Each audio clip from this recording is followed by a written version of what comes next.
ஈழத்தமிழர் நட்புறவு மையத்தின் சார்பில் நடைபெறும் தமிழீழம் தமிழர் தாயகம் மாநாட்டுக்கு தலைமை தாங்கும் எங்கள் அன்புக்குரிய ஐயா காசி ஆனந்தன் அவர்களே, வரவேற்புரை நிகழ்ச்சிய அண்ணன் பரமு பாலன் அவர்களே, பேராசிரியர் பாலு மணிவண்ணன் அவர்களே, அண்ணன் கோவை ராமகிருஷ்ணன் அவர்களே, அன்பு சகோதரர் கௌதமன் அவர்களே, அன்பு சகோதரர் கணேசன் அவர்களே, உங்கள் அனைவருக்கும் சகோதர சகோதரிகள், உங்கள் அனைவருக்கும் என்னுடைய அன்பான வணக்கங்கள். காலையில் முக்கியமான தலைவர்கள் எல்லாம் பேசிவிட்டு போன பிறகு இடைவேளையில் குறைவான நண்பர்கள் ஆனால் அறிவார்ந்த நண்பர்கள் இருக்கிற அவையில் பேசுகிற வாய்ப்பு எனக்கு கிடைத்திருக்கிறது. பேசிய தலைவர்கள் எல்லோருமே தலைவர்கள் இல்லாமல் நீதியரசு அரிபராந்தாமன், வழக்கறிஞர் பானுமதி எல்லோருமே அவரவருடைய கருத்துக்களை மிகவும் தெளிவாக எடுத்து வைத்தார்கள். ஒரு நல்ல விவாத அரங்கமாக, அறிவார்ந்த அரங்கமாக இந்த மாநாடு அமைந்திருப்பதில் நான் மகிழ்ச்சி அடைகிறேன். இந்த வரலாற்று சிறப்புமிக்க மாநாடு என்று சொல்வதில் உண்மையிலேயே ஒரு அர்த்தம் இருக்கிறது. ஏனென்றால் இந்த மாநாடு ஆகஸ்ட் 6ஆம் தேதி நடைபெறுகிறது. ஆகஸ்ட் 6ஆம் தேதிக்கு முந்தைய ஆகஸ்ட் 4ஆம் தேதி உண்மையிலேயே மிக மிக வரலாற்று சிறப்புமிக்க தமிழ் இனத்தால் மறக்கக்கூடாத நாள். 2 நாளைக்கு முன்னாடி அன்றுதான் இந்த இனத்தின் ஒரே தலைவன், இந்த இனத்தின் ஒற்றை அடையாளம், இந்த இனத்தின் வெடிவெள்ளி எங்கள் அன்பு தலைவன் பிரபாகரன் முதல் முறையாக ஒரு பொதுக்கூட்டத்தில் உரையாற்றினான். முதல் பொதுக்கூட்டம்.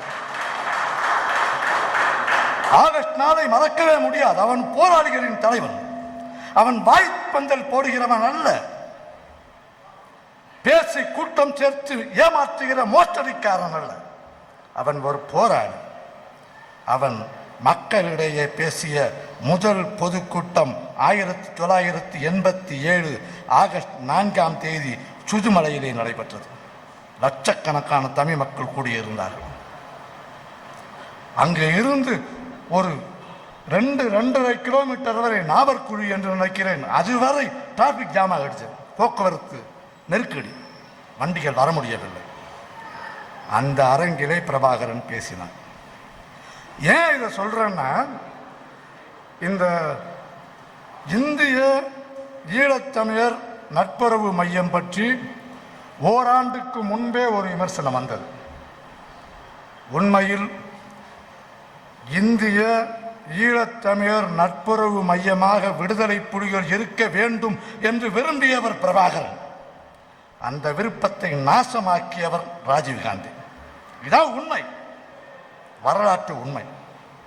30 ஆண்டுகளுக்கு முன்பு என்ன நடந்தது? இன்னிலிருந்து சரியா 30 ஆண்டுகள்.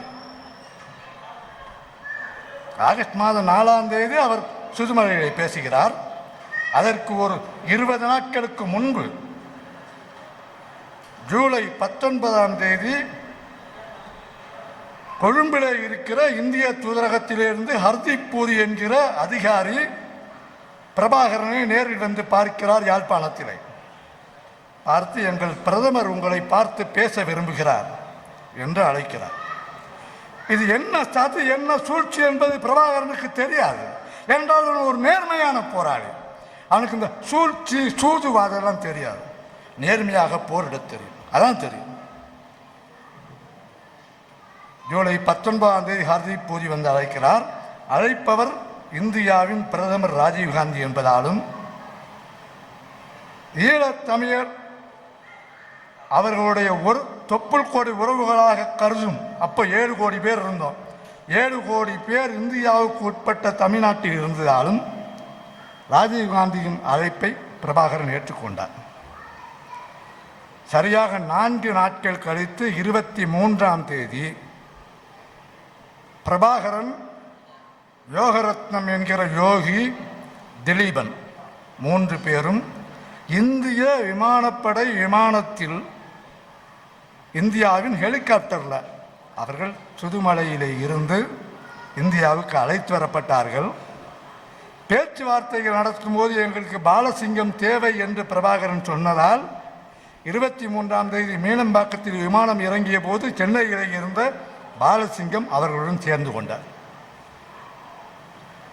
டெல்லிக்கு விமானம் போனது ஏன் கூப்பிட்டு வராங்க? ராஜீவ்காந்தி பார்த்து பேச விரும்புகிறார் என்றால் ஏதோ ஒரு தீர்வு திட்டம் வைத்திருக்கிறார் போல் இருக்கிறது.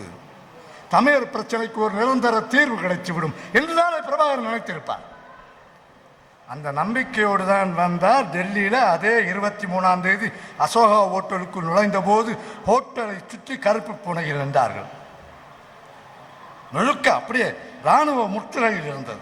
அந்த சிறப்பு காவல் படையின் முற்றுகையில் இருந்தது. ஹோட்டலின் 5வது தளம் முழுக்க பிரபாகரனுக்காகவும் அவருடன் இருந்த 3 பேருக்காகவும் ஒதுக்கப்பட்டிருந்தது. பெரிய ஹோட்டல். அதில் ஒரு தளம் முழுக்க ஒதுக்கி இருந்தார்கள். அங்கே பிரபாகரனிடம் சொன்னார்கள், நீங்கள் தடுத்து வைக்கப்பட்டிருக்கிறீர்கள். இந்தியா செய்த முதல் பச்சை துரோகம். பேச்சுவார்த்தைக்கு அழைத்து நம்ப வைத்து கூட்டிக் கொண்டு வந்து அசோகா ஹோட்டலிலே தமிழ்நாட்டிலிருந்து 2200 மைல் அங்கே இருக்க ஒரு இடத்துல பிரபாகரனை ஹவுஸ் அரெஸ்ட் செய்தார்கள் 23ஆம் தேதி. அன்று இரவே ஜெயன் தீட்சித் என்கிற இந்த இனத்தின் பகைவன்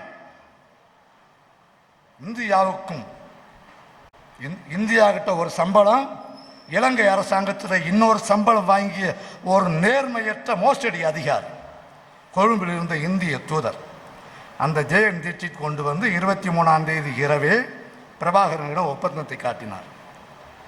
இந்தியாவை இலங்கையை ஒப்பந்தம் போட போகுது, இதான் ஒப்பந்தம் என்று. 2 மணி நேரம் டைம் தரேனர். முதல்ல ஜெயன் தீட்சித் வந்ததே பிரபாகரனுக்கு பிடிக்கல. ஏன்னா பிரபாகரன் நிறைய ஒழுக்கம் மிக்க விழுமியங்களை கடைபிடிப்பவர். ஜெயன் தீட்சித் வர்றதுக்கு முன்னாடியே கதவு திறந்தோன்னா புகை தான் வந்தது. முதல்ல அவன் வாயில் வைத்திருந்த பைப் புகை. பிரபாகரன் முன்பு யாரும் சிகரெட் கூட பிடித்தது. நான் ரொம்ப ஒழுக்கமான தலைவன். அவன் ஒரு சின்ன கட்ட பழக்கம் கூட கிடையாது. அந்த சிகார் அந்த பைப்புடைய புகை வந்தது. பின்னாடியே ஜெயன் தீட்சித் வந்தார், ஒப்பந்தத்தை கொடுத்தார். 2 மணி நேரம் டைம் தர, நீங்கள் படித்து பார்த்து சொல்லுங்க. அவர் போன பிறகு படித்து பார்த்தார்கள். அந்த ஒப்பந்தம் முழுக்க முழுக்க தமிழர்களுக்கு எதிரான ஒரு ஒப்பந்தம்.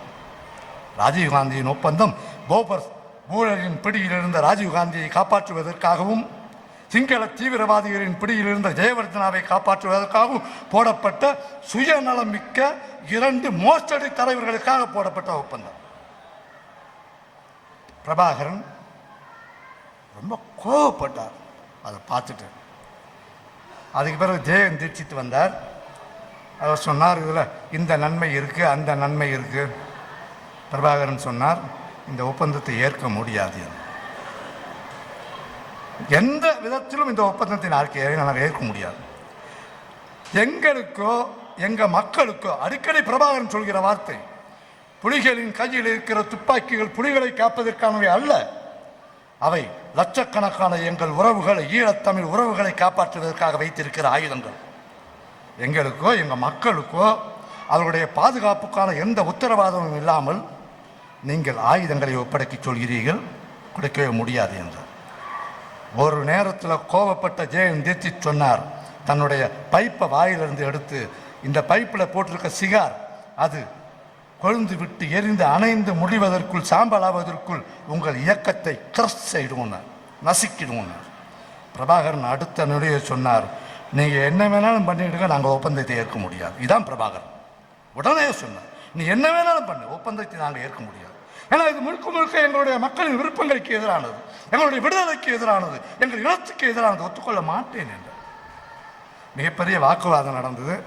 ஜெயன் தீட்சித் கோபத்தில் போயிட்டாரு.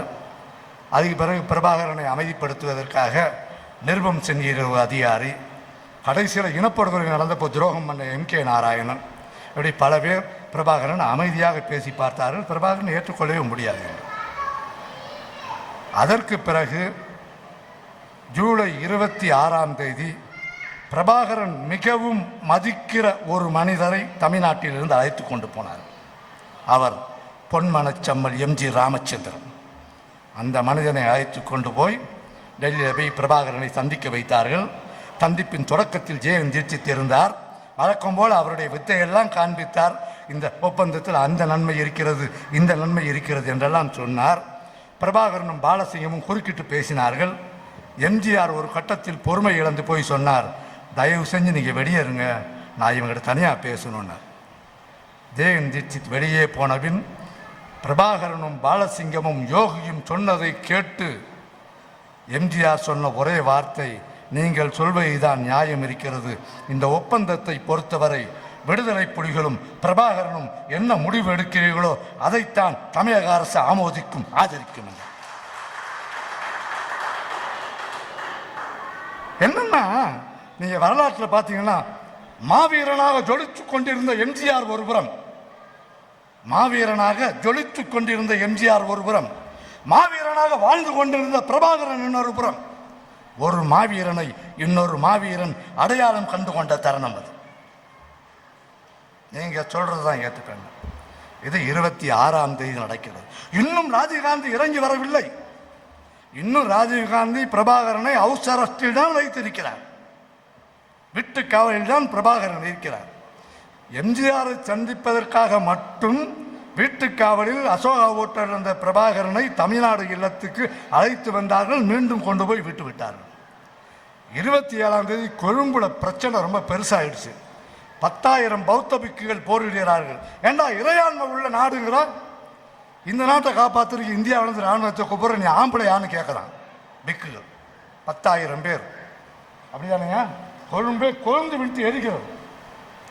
வேற என்ன பண்றதுன்னு தெரியல. இது 27ஆம் தேதி. ஒரு பக்கம் பிரபாகரனை ஹவுஸ் அரெஸ்ட் பண்ணி வச்சிருக்காங்க. பிரபாகரனை சமாதானப்படுத்த முடியவில்லை என்றால் இது ஒரு மோசடி ஒப்பந்தம். ஈழத்தமிழர்களுக்காக இந்தியா போட்டதாக சொல்லப்படுவது ஒரு மோசடி ஒப்பந்தம். ஆனால் பிரபாகரன் ஏற்றுக்கொள்ளவில்லை. அங்கே பௌத்த பிக்குகள் ஏற்றுக்கொள்ளவில்லை, சிங்கள தீவிரவாதிகள் ஏற்றுக்கொள்ளவில்லை. கொழுந்து விட்டு எரிகிறது. வேறு வழியே இல்லாமல் இந்த கனவான் பிரதமர், எந்த பிரதமர் ராஜீவ்காந்தி பிரபாகரன் என்கிற அந்த போராளியை வீட்டு காவலில் வைத்திருந்தாரோ அவர் 28ஆம் தேதி நள்ளிரவு 12 மணிக்கு பிரபாகரனை கூப்பிட்டார். பிரதமருடைய வீட்டு காவலில் வைக்கப்பட்டிருப்பவர் அவரை பிரதமர் வீட்டுக்கு கூட்டு போனாங்க. ஏன்னா 29ஆம் தேதி அக்ரிமெண்ட் போட்டு ஆகணும். புரோட்டோகால் படி 9:30 மணிக்கு பிரதமர் இங்கிருந்து கிளம்பணும். ஈவினிங் 3:30 மணிக்கு அங்கே அக்ரிமெண்ட்டை, இந்த புரோட்டோகாலை மாற்ற முடியாது. கடைசி நிமிட முயற்சி தான் 28ஆம் தேதி ராத்திரி 12 மணிக்கு. அப்போல்லாம் 29ஆம் தேதி காலையில் அதிகாலை வீட்டு வாசலிலே ராஜீவ்காந்தி வரவேற்றார். அதுக்கு பிறகு நடந்த பேச்சுவார்த்தைகளில் அவர் சொன்ன சில வார்த்தைகள், பிரபாகரன், பாலசிங்கம், யோகி, அதுக்கு திலீபன் போகல அந்த சந்திப்புக்கு. திலீபன் அன்று செல்லவில்லை. எங்கள் 3 பேரை சொன்னதை வச்சு ராஜீவ்காந்தி கடைசியாக சொன்ன வார்த்தை, நீங்கள் எல்லா ஆயுதத்தையும் ஒப்படைக்கணும்னு அவசியம் இல்லை. தேவர்தனாகிட்ட என்ன சொல்லியிருக்காரு, புலிகளுடைய ஆயுதங்களை எல்லாம் நாங்கள் பெற்று உங்களிடம் கொடுப்போம் என்கிறார். எப்படி மோசடி அரசியல் நடத்தி இருக்கிறார் பாருங்கள் ராஜீவ்காந்தி என்கிற அந்த மனிதர். எல்லா ஆயுதத்தையும் ஒப்படைச்சிடும்னு அங்கே சொல்லியிருக்காரு. பிரபாகரனிடம் சொல்கிறார், நீங்கள் எல்லா ஆயுதத்தையும் ஒப்படைக்கணும்னு அவசியம் இல்லை, பேருக்கு கொஞ்சம் ஒப்படைச்சா போதும். உடனே இங்கே நம்ம ஊரில் இருந்து ஒரு மந்திரி அப்போ கூட இருந்தார். எம்ஜிஆர் இல்லாததால் அவருடைய சார்பில் இன்னொரு ராமச்சந்திரன் இருந்தார், பண்ருட்டி ராமச்சந்திரன். பண்ருட்டி ராமச்சந்திரன் அப்படியே சிலிர்த்து போயிட்டார். உடனே பண்ருட்டி ராமச்சந்திரன் பிரபாகரனிடம் சொன்னார், பார்த்தீங்களா பிரதமர் எவ்வளோ இறங்கி வந்துட்டாரு, இந்தியா உங்களுக்கு கொடுத்ததில்ல. இவர் யோசனை சொன்னார் ராமச்சந்திரன், இந்தியா உங்களுக்கு கொடுத்ததில்ல ஆயுதங்கள், அதில் பழுதடைஞ்ச பழைய துருப்பிடிச்ச ஆயுதங்களை நீங்கள் திருப்பி கொடுத்துருங்க என்று யோசனை சொன்னார். பிரபாகரன் என்கிற அந்த மனிதன் எந்த நிலையிலும் தன் நிலை தெரியாதவன் அடுத்த நொடியே சொன்னான், இந்தியா எங்களுக்கு வேற எண்ணத்தை கொடுத்ததுன்னு கேட்டார். இந்தியா எங்களுக்கு வேற என்ன கொடுத்தது என்றால் அந்த ஓட்ட துருப்பிடிச்ச பயனற்ற ஆயுதங்களைத்தான் கொடுத்தார். எங்களுடைய போராளிகள் தங்களுடைய பாதுகாப்புக்காக தாங்களே தயாரித்து கொண்ட ஆயுதங்கள் தான் அதிகம். அந்த ஆயுதங்களை வைத்தான் தங்களுடைய மக்களை அவர்கள் பாதுகாத்தார். இதுக்கு பிறகு ராஜீவ்காந்தி நிறைய வாக்குறுதிகளை கொடுத்து வேற வழியே இல்லை. கடைசி நேரம் ராஜீவ்காந்தி கொடுக்கிற வாக்குறுதிகளை நிறைவேற்றுவார் என்கிற நம்பிக்கையில் எதிர்ப்பு தெரிவிக்காமல் கடைசியாக ராஜீவ் சொன்னது, நீங்கள் இதை ஆதரிக்காட்டும் பரவாயில்ல, எதிர்க்காமல் இருந்தால் போதும். ராஜீவ் பிரபாகரன் பாலசிங்கத்திடம் கேட்டாராம், அது என்னன்னா ஆதரிக்காட்டாலும் பரவாயில்ல, எதிர்க்காமல் இருந்தால் போதும், ஆதரிக்காத ஒரு விஷயத்தை எப்படி எதிர்க்காமல் இருக்க முடியும் என்று கேட்டார். எவ்வளோ நுணுக்கம் பாருங்கள் அவருக்கு. இவ்வளவு நடந்து மறுநாள் அக்ரிமெண்ட் நடந்தது. அக்ரிமெண்ட் நடந்து முடிஞ்ச உடனே ஒரு சிங்கள கடற்படை வீரன் பின்னந்தலையில் அடித்தாதான் உடனே உயிர் போவோன்னு ராஜீவ்காந்தியை தாக்க முயற்சித்ததெல்லாம் வரலாறு. 29 அக்ரிமெண்ட்டை 29 நடு ராத்திரியே இந்திய அமைதி காப்பு படை தலைவர் ஹர்கிரத் சிங் அங்கே போய் இறங்கிறார் பலாலியில். ஒரு நேர்மையான அதிகாரி, நம்பகமான அதிகாரி, இந்த இனத்தை நேசித்த அதிகாரி, பிரபாகரன் என்கிற மனிதனை, மதிவதனி என்கிற அவனுடைய மனைவியை முழுக்க முழுக்க புரிந்து கொண்ட ஒரு அதிகாரி. அந்த அதிகாரி போய் இறங்கிடுறான். சைக்கிள்லாம் கொடுத்தாங்க, சைக்கிளில் மோட்டர் பைக்கில் இதெல்லாம் ஆயுதத்தை ஒப்படைச்சாங்க. யார்? புலிகள் இல்லை. நாங்களும் இயக்கம்ல என்ன சொன்னவங்கெல்லாம் சைக்கிளில் மோட்டர் பைக்கெல்லாம் கொடுத்தாங்க. ஒரு நேரத்தில் ஹர்கிரத் சிங் கேட்டார், புலிகள் ஆயுதங்களை ஒப்படைக்கவில்லையே ஏன் என்று கேட்டார். அப்போ கூட இருந்த மற்றவர்கள் சொன்னார்கள், அவங்க தலைவர் சொன்னாதான் அவங்க ஒப்படைப்பாங்களோ. அப்போது இவருக்கு என்னன்னு தெரியல. அப்போ புலிகளை சந்திக்கணும், என்ன பண்ணுறதுன்னு பலாலியிலேயே 4 ஆண்டுகள் அதிகமாக சீனியாரிட்டியில் இருக்க ஒரு அதிகாரியை கூப்பிட்டு பேசினார்கள், சிங்கள அதிகாரியை. நாங்கள் புலிகளை சந்தித்து பேசணுன்னா அவன் சொன்னான், நானே இதுவரை புலிகளை பார்த்ததில்லை அப்படின்னு. 4 வருஷமா நீ பலாலியில் இருக்க, பார்க்கலையானா? அவன் 4 வருஷமாக இருக்கான். ஆனால் அந்த முன்னாடி கவச வாகனங்கள் நிற்குதுல்ல, அந்த கவச வாகனங்களுக்கு பின்னாடி ஒரு பதுங்கு குழி இருக்குது, அந்த பதுங்கு குழிக்குள்ளேயே உட்கார்ந்துருப்பேன் என்று அந்த அதிகாரி சொன்னான். அதான் மாவீரர்கள் அவங்கெல்லாம் உள்ளே உட்கார்ந்துருப்பாங்க. அதற்கு பிறகு ஒரு வழியாக குமரப்பாவை பிடித்து, யாழ்ப்பாண மாவட்ட தளபதி குமரப்பாவை பிடித்து அவர் மூலமாக மாத்தையாவை, துணைத் தலைவர் மாத்தையாவை போய் பார்த்தது. அந்த குமரப்பா என்கிற மனிதன் ஹர்கிரத் சிங் கிட்ட சொல்கிறான், மாத்தையாவை பார்க்க போகிற வழியெல்லாம் கண்ணி வெடி வைத்திருக்கிறார்கள். அவன் சொல்கிறான், நான் கால் வச்சு போகிறேன், நீங்கள் பின்னாடியே வாங்க, என் கால் பட்டு அந்த இடத்துல எதுவும் வெடிக்காமல் இருந்தால் நீங்கள் அந்த இடத்துல கால் வைக்கலான்னு. இந்திய படையை நேசித்த யாழ்ப்பாண மாவட்ட விடுதலை புலிகளுடைய தளபதி குமரப்பா. அப்படி குமரப்பா கால் வச்சு போன இடத்துல தான் இவர் நடந்து போனார் ஹர்கிரத் சிங். மாத்தையாவை சந்தித்தார்கள். மாத்தையா சொன்னார், தலைவர் வராமல் நாங்கள் ஒப்படைக்க மாட்டோம். அப்போ தலைவர் எங்கே இருக்காருன்னு கேட்டார்.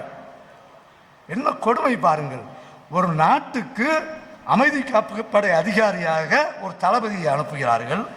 அந்த தளபதிக்கு விடுதலை புலிகளுடைய தலைவனை டெல்லியில் ஹவுஸ் அரெஸ்டில் வச்சிருக்காங்கன்னு தெரியாது. எல்லாரையும் ராஜீவ்காந்தி இருட்டிலே வைத்திருக்கிறார், ஜெயம் தீட்சித் இருட்டிலே வைத்திருக்கிறார், யாருக்கும் ஒன்றும் தெரியாது. அப்புறம் தான் மாத்தியா சொல்வார், என்ன நீங்கள் தான் ஹவுஸ் அரெஸ்ட் பண்ணி டெல்லியில் வச்சிருக்கீங்க என்று. ஹர்கிரத் சிங்குக்கு ஆடி போயிடுச்சு, ஏன்னா இப்படி ஒரு கேம்லிங் நடந்துகிட்டு இருக்கு அப்படின்னு. மறுநாள் காலை சென்னையில் இருந்து போன ஹர்கிரத் சிங்குடைய மூத்த அதிகாரி தீபேந்தர் சிங் கேட்டான், ஏன் இன்னும் விடுதலை புலிகள் ஆயுதங்களை ஒப்படைக்கவில்லை என்று. ஹர்கிரத் சிங்குக்கு கோபம் வந்தது. விடுதலை புலிகளுடைய தலைவன் பிரபாகரன் இல்லாமல் ஆயுதத்தை ஒப்படை என்று சொல்ல அயோக்கியத்தனம், நீ முதல்ல அவனை வரவை என்றார். தன்னுடைய மூத்த அதிகாரியிடம் ஹர்கிரத் சிங் சொன்னான், முதல் நீ வர சொல்லு அப்படின்னு. ஆனால் தீபேந்தர் சிங்கை பற்றி ஹர்கிரத் சிங் நிறைய விமர்சனங்களை வைக்கிறார், நிறைய விமர்சனம் இருக்கு. ஆனால் இந்த ஒரு விஷயத்தில் பாராட்டுகிறார். தான் அவ்வளோ கோபமாக சொன்ன உடனே ஃபோன் பண்ணி அவர் எங்கேயா பிரபாகரன் அனுப்பு என்று டெல்லிக்கு சொன்னதாக சொல்கிறார். 2ஆம் தேதியே பிரபாகரன் கிளம்பினார். 2ஆம் தேதியே சென்னைக்கு வந்தார். சென்னையில் வந்து எம்ஜிஆரை பாலசிங்கமும் பிரபாகரனும் சந்தித்தார்கள். எம்ஜிஆர் கையை பிடிச்சிட்டு சொன்னார், நீங்கள் எடுக்கிற முடிவு தான், இந்த ஒப்பந்தத்துக்கு எனக்கு சம்பந்தமே கிடையாது, நான் உங்களை தான் ஆதரிப்பேன் என்றார். அந்த ஆதரவை உறுதி செய்தார். திருப்பி மீனம்பாக்கம் ஏர்போர்ட் வந்தாங்க. பாலசிங்கம் சென்னையில் இறங்கிக் கொண்டார். மதிவதனி குழந்தை சார்லஸுடன் கூட சேர்ந்து கொண்டார். கிட்டு சேர்ந்து கொண்டார். சிகிச்சைக்காக சென்னையில் இருந்தவர். எல்லாம் போய் பலாலியில் இறங்கும்போது பலாலி ஏர்போர்ட்டில் அவரை வரவேற்றவர் ஹர்கிரத் சிங். வரவேற்றது மட்டுமில்லை, ஹர்கிரத் சிங் பார்த்தவுடன் பிரபாகரனிடம் சொன்னார், நான் உங்களை சந்திக்கணும்னா எங்கள் அப்பாயின் மட்டும் வேணும்னு கேட்டார். இந்திய அமைதி காப்பு படை தலைவரும் இதை அவர் பின்னாடி சொல்கிறார். ஏன்னா அவன் ஒரு கட்டுக்கோப்பான இயக்கத்தின் தலைவன், அந்த லட்சக்கணக்கான மக்கள் நேசிக்கிற தலைவன். அதனால் நான் அவர்கிட்ட அப்பாயின்மெண்ட் கேட்டேங்கிறார். அப்பாயின்மெண்ட் கேட்டார். மறுநாளே சந்திக்க ஒப்புக்கொண்டார் பிரபாகரன். 4 பேரில் ஆங்கிலத்தில் கைப்பட பிரபாகரன் எழுதி கொடுத்தார். நாளைக்கு சுதுமலை கூட்டத்தில் ஆயுதங்களை ஒப்படைப்பதை பற்றி அறிவிக்கிறேன் என்று. 4ஆம் தேதி ஏன் இந்த முன்னாடி ஒரு முன்னுரை மாதிரி சொல்ல வேண்டியான்றது. 4ஆம் தேதி தான் முக்கியம். வாய்ப்பந்தல் போடுகிற தலைவர்கள் எல்லாம் பார்த்து பார்த்து நொந்து போயிருக்கிறோம். ஒரு கட்டத்தில் எனக்கு தமிழ்நாட்டுக்கு ஏன்னா ஒரு ஊமை தலைவனாக வரமாட்டான் தோணுச்சு. பேசிக்கிட்டே இருக்கான் தலைவன். ஒரு ஊமை தலைவனானால் தமிழ்நாடு உருப்படாதான்னு நினைச்சிருக்கான். பேச தெரியாத பிரபாகரன் சுதுமலை மேடையிலே வந்து அமர்ந்தான்.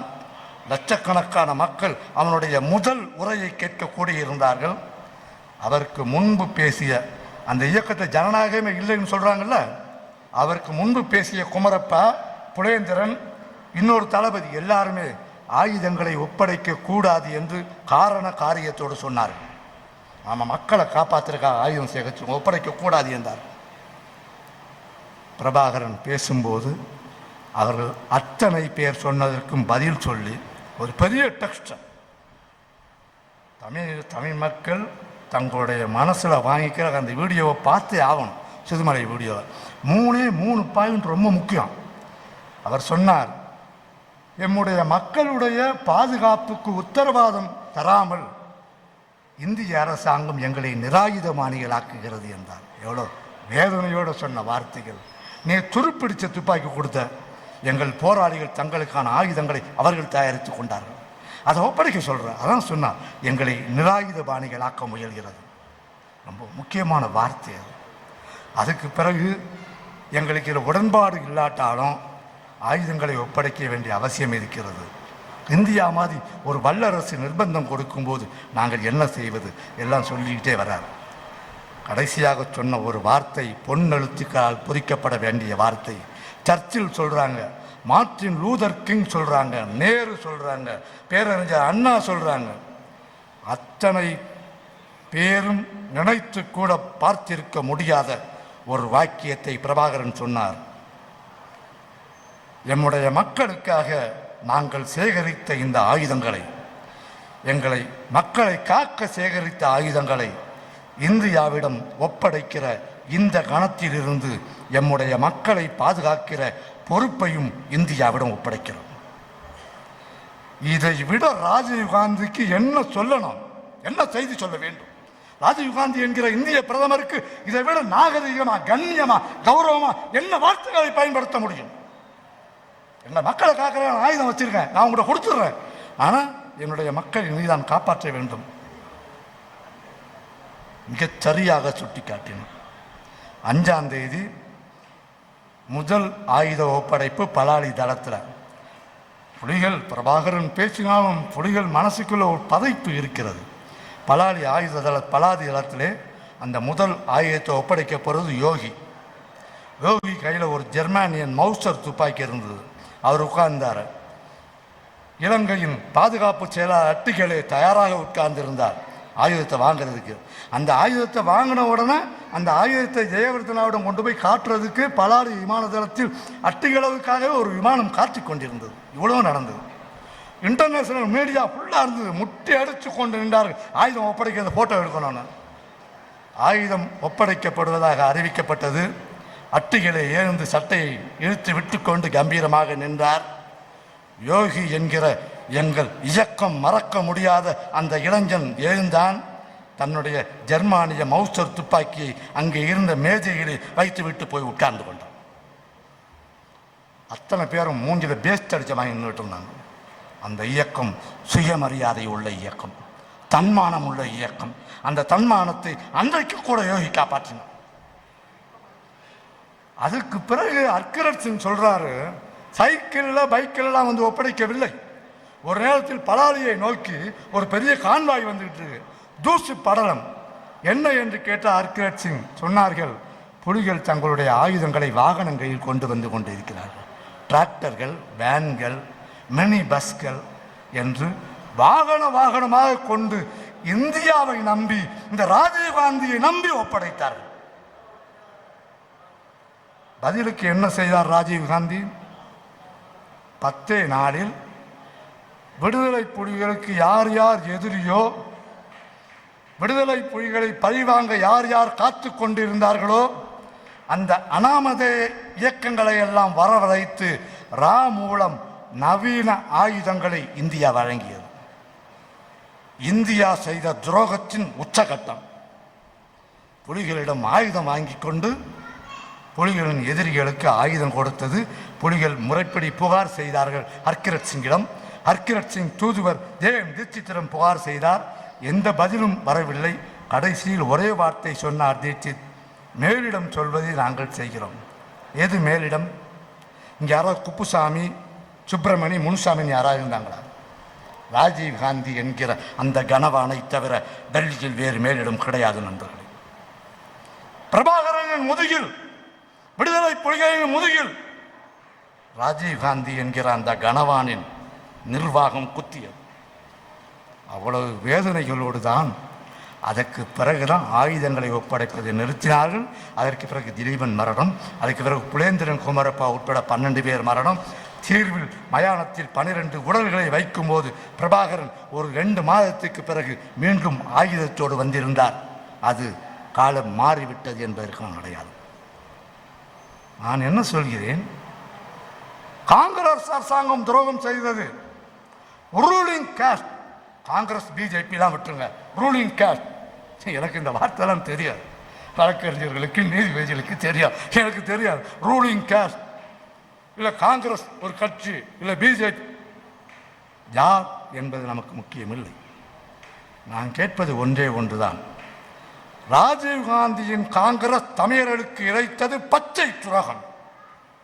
எங்களுடைய விடுதலையை நீங்கள் குழி தோண்டி புதைக்க முயன்றீர்கள். ஆயிரக்கணக்கான பல்லாயிரக்கணக்கான மாவீரர்களுடைய சாவுக்கு, மரணத்துக்கு, வீர மரணத்துக்கு இந்தியா தான் காரணம். முள்ளிவாய்க்காலிலே 1.5 லட்சம் உறவுகள் கொன்று குவிக்கப்பட்டதற்கு இந்தியா மட்டும்தான் காரணம். இன்று ஆட்சி மாறிவிட்டது, காட்சி மாறிவிட்டது. மான் கி பாத் என்கிற தன்னுடைய வானொலி உரையிலே இதே வார்த்தை திருவாளர் மோடி சொல்கிறார். எல்லாமே மாறிவிட்டது, ஆட்சியுடைய போக்கு மாறிவிட்டது, எல்லாம் மாறிடுச்சுன்றார். நாங்கள் கேட்கிறோம், இனப்படுகொலை நடந்தது 2009. அதற்கு பிறகு ஒரு 2 ஆண்டுகள் 3 ஆண்டுகள் காங்கிரஸ் கட்சி இருந்தது. அதற்கு பிறகு யார் ஆட்சிக்கு வந்தது? நாங்கள் இப்போ ஒன்றும் கேட்கல. எங்களுக்கு ஒரு அகிம்சை போராட்டம் முடிந்து விட்டது. செல்வாவோட அடி உதைப்பட்டு அந்த தியாகிகள் அடி உதைப்பட்ட பிறகு ஈழன்னா ஒரே வழி என்று அறிவித்து விட்டு இறந்தார்கள். அகிம்சை போராட்டம் ஆயுத போராட்டமாக மாறியது. இப்போது ஆயுத போராட்டம் முடிந்து விட்டதாக இலங்கை சொல்கிறது, நம்ம சொல்லல. இலங்கை ஆயுத போராட்டம் முடிந்து விட்டதாக சொல்கிறது. அது உண்மையாகவே இருந்து விட்டு போகட்டும். ஆனால் நாம் இப்போது நடத்துவது நீதிக்கான போர். 1.5 லட்சம் பேர்ல ஒவ்வொருத்தருக்கும் நமக்கு நீதி வேணும். கொல்லப்பட்ட ஒவ்வொரு குழந்தைக்கும், கொல்லப்பட்ட ஒவ்வொரு தாய்க்கும், சீரழிக்கப்பட்ட ஒவ்வொரு சகோதரிக்கும் நீதி வேண்டும். அதுதான் நம்ம சர்வதேச அரங்கத்தில் கேட்குறோம். இதுக்கு காங்கிரஸ் அரசாங்கம் தடையாக இருந்தது. இன்று எது தடையாக இருக்கிறது? கடைசியாக காங்கிரஸ் அரசாங்கம் முடிகிறதுக்கு முன்னாடி பார்லிமெண்ட்டில் பேசின மூத்த பாரதிய ஜனதா தலைவர், நாம் பெரிதும் மதிக்கிறவர், அண்ணன் வைகோ அவர்களுடைய நெருங்கிய நண்பர் யஷ்வந்த் சின்ஹா, ஒரு நேர்மையான அரசியல்வாதி. அவர் பேசினார். அவர் பேசும்போது அவையில் சோனியா காந்தி இருந்தாங்க, ப. சிதம்பரம் இருந்தார், மன்மோகன் சிங் இருந்தார், ராகுல் காந்தி இருந்தார், அத்தனை பேர், ஏகே அந்தோனி இருந்தார், எல்லாரும் இருந்தாங்க. யஷ்வந்த் சின்ஹா சொன்னார், அந்த போரை இந்தியா மறைமுகமாக நடத்தியது என்று சொல்வது பொய் என்றார். காங்கிரஸ் காலம் நிமிர்ந்து உட்கார்ந்தான். யஷ்வந்த் சின்ஹா சொன்னார், அந்த போரை இந்தியா மறைமுகமாக நடத்தவில்லை, நேரடியாக நடத்தியது என்றார். புலிகளுக்கு ஆயுதம் கொண்டு வந்த கப்பல்களை அடித்து நொறுக்கிய ஒரு கப்பல் கூட இலங்கை கடற்படை கப்பல் கிடையாது. இந்திய கடற்படை கப்பல்கள் தான் புலிகளுக்கு ஆயுதம் கொண்டு செல்வதை தடுத்தன. அந்த ஆயுதங்களால் உன்னுடைய நாட்டுக்கு ஆபத்து இருக்கிறதா? இதுக்கு முன்னாடி வாஜ்பாய் இதே மாதிரி ஒரு கேள்வி வந்தப்போ, அதனால் நமக்கு என்ன பிரச்சனை, அனுப்புங்க என்று சொன்னவர் தானே. அங்கே நடக்க ஒரு உரிமை போராட்டம், அவன் உலகம் முழுக்க அந்த ஆயுதத்தை கொண்டு அடிக்கும் போது கொஞ்சம் கொஞ்சமாக ஆயுதம் எடுத்துட்டு போய் தடுத்தது யார்? அந்த கப்பல்களை தகர்த்தது யார்? இந்தியா தானே என்று இவர் சொல்கிறார். பார்லிமெண்ட்டில் மக்களவையில் இருந்த சோனியா காந்தி வாயை திறக்கவில்லை. ராகுல் காந்தி எப்பவுமே திறக்க மாட்டார், அவரும் திறக்க. ஏகே அந்தோனி பேசவில்லை, பாதுகாப்பு அமைச்சர். மன்மோகன் சிங் பிரதமர் பேசவில்லை. யஷ்வந்த் சின்ஹா வெளிப்படையாக குற்றம் சாட்டினார். அவர் பாரதிய ஜனதாவின் ஒரு கௌரவமான உறுப்பினர். இப்போ பாரதிய ஜனதா ஆட்சியில் இருக்கு. நீங்கள் இப்போது 2 விஷயங்களை செய்ய வேண்டியிருக்கிறது. உண்மையிலேயே உங்களுக்கு நடந்தது இனப்படுகொலை என்பதை மூடி மறைக்க கூடாது என்கிற எண்ணம் இருந்தால், ஒவ்வொரு முறையும் ராமமணிவண்ணன் இங்கிருந்து ஜெனீவாவுக்கு போறார்.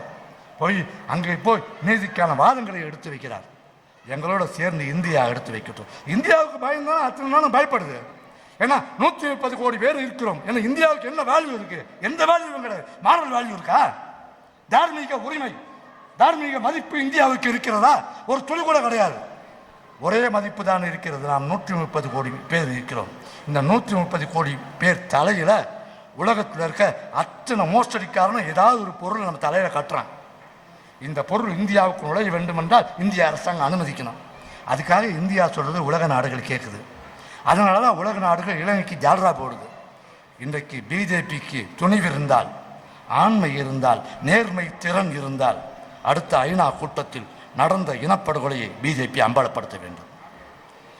இதுவரை எடுத்த இந்தியாவுடைய நிலைக்கு முரணான நிலையை எடுக்க வேண்டும். உலக நாடுகளை எல்லாம் தன்னுடைய அணியில் சேர்த்து எங்களுடைய 1.5 லட்சம் மக்களுக்கு நீதி வாங்கி தர வேண்டும்.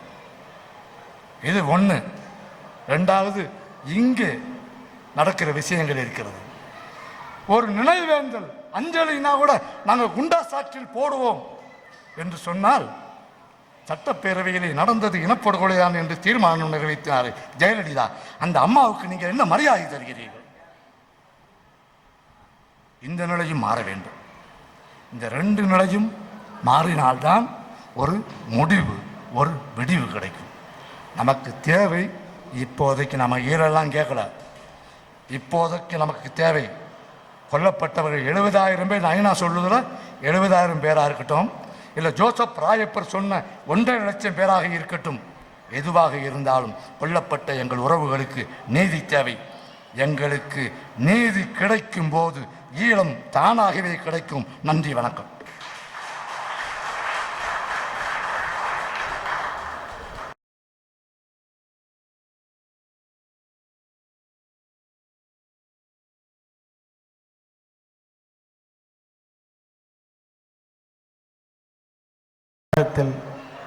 வசித்து கொண்டு எங்களுடைய தமிழீழ கனவுகளை சுமந்து படைப்பு செய்து கொண்டிருக்கும் எங்கள் சகோதரர் இயக்குனர் கு. கணேசன் அவர்கள் இப்பொழுது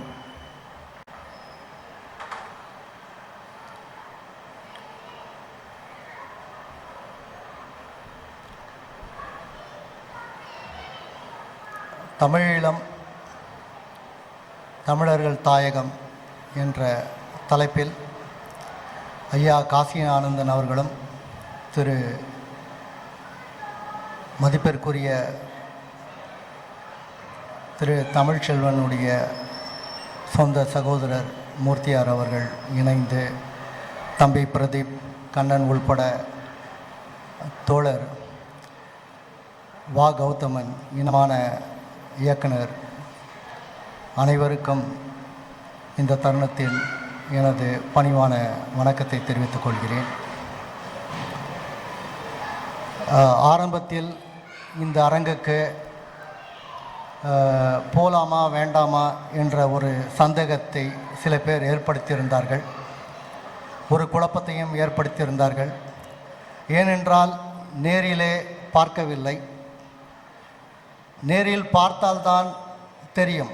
தமிழர்களுக்கு ஒரு குணம் உண்டு, எந்த இடத்திலும் ஒன்றை தீர விசாரிக்காமல், அதை சரியாக விளங்கி கொள்ளாமல், வெளியில் ஊடகம் மூலியமாக இப்பொழுது இருக்கும் சமூக வலைத்தளங்களில் தவறாக பரப்புவது ஒரு வேடிக்கையான விஷயம். அதையே உண்மை என்று நம்பி வெளியில் பல பேர் பலவிதமாக பேசுவதையும் நாம் பார்த்திருக்கின்றோம்.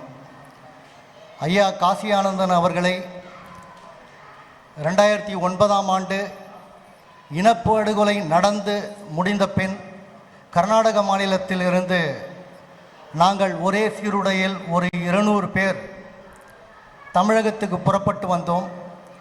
வந்த நோக்கம் என்னவென்றால், தமிழகத்தில் நாங்கள் நுழையும் போது எங்களை தடுத்து நிறுத்தினால் அதனால் பெரிய கலவரம் உண்டாகலாம். அந்த தீயை பயன்படுத்தி ஒரு எழுச்சியை ஏற்படுத்தலாம் என்ற நோக்கில்தான் வந்தோம். வருவதற்கு முன்பு ஐயா காசியானந்தன் அவர்களையும் நெடுமாறன் அவர்களையும் நேரில் சந்தித்ததே இல்லை. ஆனால் தொலைபேசி வாயிலாக அவரிடம் சென்ட்ரல் பக்கத்தில் உள்ள மெமோரியல் அரங்கில் ஒரு கூட்டம் ஏற்பாடு செய்கின்றோம், தாங்கள் வர வேண்டும் என்று அழைத்திருந்தோம். அதுதான் எங்களுடைய முதல் சந்திப்பு. அந்த சந்திப்பில் ஐயா அவர்கள் உரையாற்றினார், ஐயா நெடுமாறன் அவர்களும் பேசினார். அந்த தருணத்தில் 200 போராளிகள் கர்நாடக மாநிலத்திலிருந்து வந்திருந்தார்கள். எல்லாம் 25-30 வயதுக்குட்பட்ட தம்பிமார்கள். அத்தனை பேருக்கும் ஒரே தலைவர், தேசிய தலைவர் அவர்கள் மட்டும்தான். அவர் நெஞ்சில் சுமந்து வந்தவர்கள் தலைவர் ஒருவரை மட்டும்தான். இன்றும் நாங்கள் பூஜிப்பது அவர் ஒருவரை மட்டும்தான். அவர் காட்டிய வழியில் யார் தமிழினத்திற்கும் நல்லது செய்த முற்பட்டால் அது யாராக இருந்தாலும் எங்களுக்கு கவலை இல்லை. அவர் எந்த மதமாக இருந்தாலும் கவலை இல்லை, எந்த இனமான இருந்தாலும், எந்த மொழியாக இருந்தாலும் கவலை இல்லை. அவர்களுக்கு ஆதரவு கொடுப்பதில் கர்நாடக மாநிலத்தில் இருந்து நாங்கள் முதன்மையாக இருப்போம். எங்களுக்கு ஒருவரை பற்றி இன்னொருவரிடம் பேசுவதோ, இன்னொருவர் பற்றி இன்னொருத்தரிடம் சொல்லுவதோ எங்களுக்கு இந்த நிலையில் இல்லை. ஏனென்றால் எங்களுக்கு இலக்கு தான் முக்கியம். அது யார் செய்தாலும் சரி, அது எப்படி செய்தாலும் சரி, அது ராஜதந்திர வழியானாலும் சரி, அது வேறு வழியானாலும் சரி, அதை முன்னெடுப்பவர்களுக்கு தோள் கொடுத்து துணை நிற்பது தான் நம்முடைய கடமை. அதை விட்டுவிட்டு வேறு வழியில் நம் அறிவு மிக நுட்பமாக சிந்திக்க வேண்டிய அவசியமே இல்லை. ஏனென்றால் எல்லாவற்றிற்கும் நம் தமிழர்கள் ஒரு காரணத்தை கண்டுபிடிக்கின்றார்கள். அது நேரடியாக சந்திக்காத போது, நேரடியாக அந்த பிரச்சனையை காணாத போது, ஒரு முறை 2009க்கு முன்பு திரு வைகோ ஐயா அவர்களையும் நான் சந்தித்ததில்லை. ஐயா அவர்கள் ஒரு முறை பொங்கு தமிழ் மாநாடு நடத்துவதற்காக கர்நாடகத்திலிருந்து சென்னை வந்து அழைத்தோம். அவரும் வருகிறேன் என்றார். ஆனால் அதற்கு முன்பு 8 ஆண்டுகள் அவர் கர்நாடகத்திற்கு வந்ததில்லை. பெங்களூர் தமிழ்ச்சங்கத்தில் அந்த கூட்டத்தை ஏற்பாடு செய்திருந்தோம். ஆனால் கர்நாடக மாநிலத்தில் 2008 முதல் இன்று வரை நடந்த அனைத்து கூட்டங்களையும் நான் தான் ஒழுங்குபடுத்துவேன், நான் தான் ஏற்பாடு செய்வேன், நான் தான் செலவு செய்வேன். ஆனால் எல்லோரையும் அழைத்து மேடையில் உட்கார வைப்போம். ஆனால் எனக்கென்று ஒரு நாற்காலி இதுவரை போட்டது கிடையாது. ஆனால் ஒரே ஒரு விஷயம் நடந்தது. வைகோ அவர்கள் வந்தார். தமிழ்ச்சங்க தலைவர் இடது பக்கமும் தமிழ்ச்சங்க செயலாளர் வலது பக்கமும் ஐயா புகழேந்தி அவர்களும் வந்திருந்தார்கள். அந்த கூட்டத்தில் நான் ஒரு ஓரத்தில் போய் நின்றிருந்தேன். ஒரு தம்பி தொகுத்து வழங்கி கொண்டிருந்தார். உடனே வைகோ அவர்கள் எழுந்து யாரையோ தேடினார். நான் யாரையோ தேடுகிறார் என்று நினைத்தேன். உடனே எங்கே அந்த கணேசன் என்று பார்த்து உடனே அந்த ஓரத்தில் வந்து என்னை கையை பிடித்து இழுத்து கொண்டு வந்து அவர் பக்கத்தில் உட்கார்ந்து வைத்தார். அதுதான் என் வாழ்க்கையிலே முதல் முறை நான் மேடையில் உட்கார்ந்தது. அவரிடம் நான் பண்பை கற்றுக்கொண்டேன், அவரிடம் ஒரு வீரத்தை கற்றுக்கொண்டேன். ஒரு விஷயத்தை நான் தெளிவுபடுத்தவும் முற்படுகிறேன், யாரும் தவறாக நினைக்க வேண்டாம். இனம் சார்ந்து மொழி சார்ந்து ஒரு விஷயத்தை பதிவு செய்ய விருப்பப்படுகிறேன். கர்நாடக மாநிலத்தில் பிறந்த நான் தமிழுக்காக போராடி கர்நாடக சிறையிலே போய் சிறைப்பிடிக்கப்படுகிறோம், சிறையில் வைக்கப்படுகிறோம். ஆனால் வைகோ அவர்கள் தமிழ்நாட்டில் பிறந்து தமிழர்களுக்காக குரல் கொடுத்து தடாவிலும் பொடாவிலும் கைது செய்து தமிழர்களுக்காக இன்று வரை போராடி கொண்டிருக்கின்றார். அவரை DNA பரிசோதனை செய்வது எங்களுக்கு பிடிக்காத விஷயம். தேசிய தலைவர் பிரபாகரனுக்கு தெரியாத விஷயத்தை இன்னொருத்தவர் கண்டுபிடிக்க முடியாது, கண்டுபிடிக்கவும் கூடாது. அவருக்கு தெரியும், எல்லாமே தெரியும்.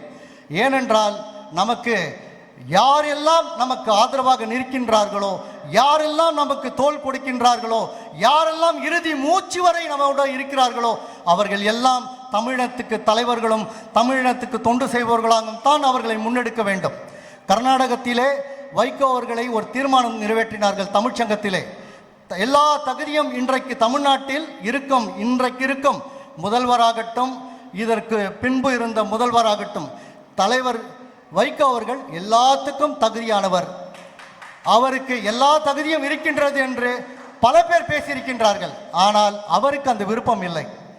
ஒரு முறை தானாக ஒரு படம் பார்க்க ஒரு வாரத்திற்கு முன்பு சென்றிருந்தோம். அங்கேயும் என்னை கையை பிடித்து கொண்டு போய் இங்கிருக்கும் இயக்குநர்கள் சமுத்திரக்கனி ஆனாலும் சரி, சீனு ராமசாமி ஆனாலும் சரி, வெற்றி யாரையும் எனக்கு தெரியாது. ஆனால் நான் ஒரு தமிழன், பச்சை தமிழ். ஆனால் அவர் இழுத்து கொண்டு போய் என்னை அறிமுகப்படுத்தினார். நான் கூனி குறுகி ஒரு ஓரத்தில் நின்றால் கூட அவர் சொன்னார், போர்க்களத்தில் ஒரு படத்தை எடுத்த இயக்குனர் இவர்தான் என்று.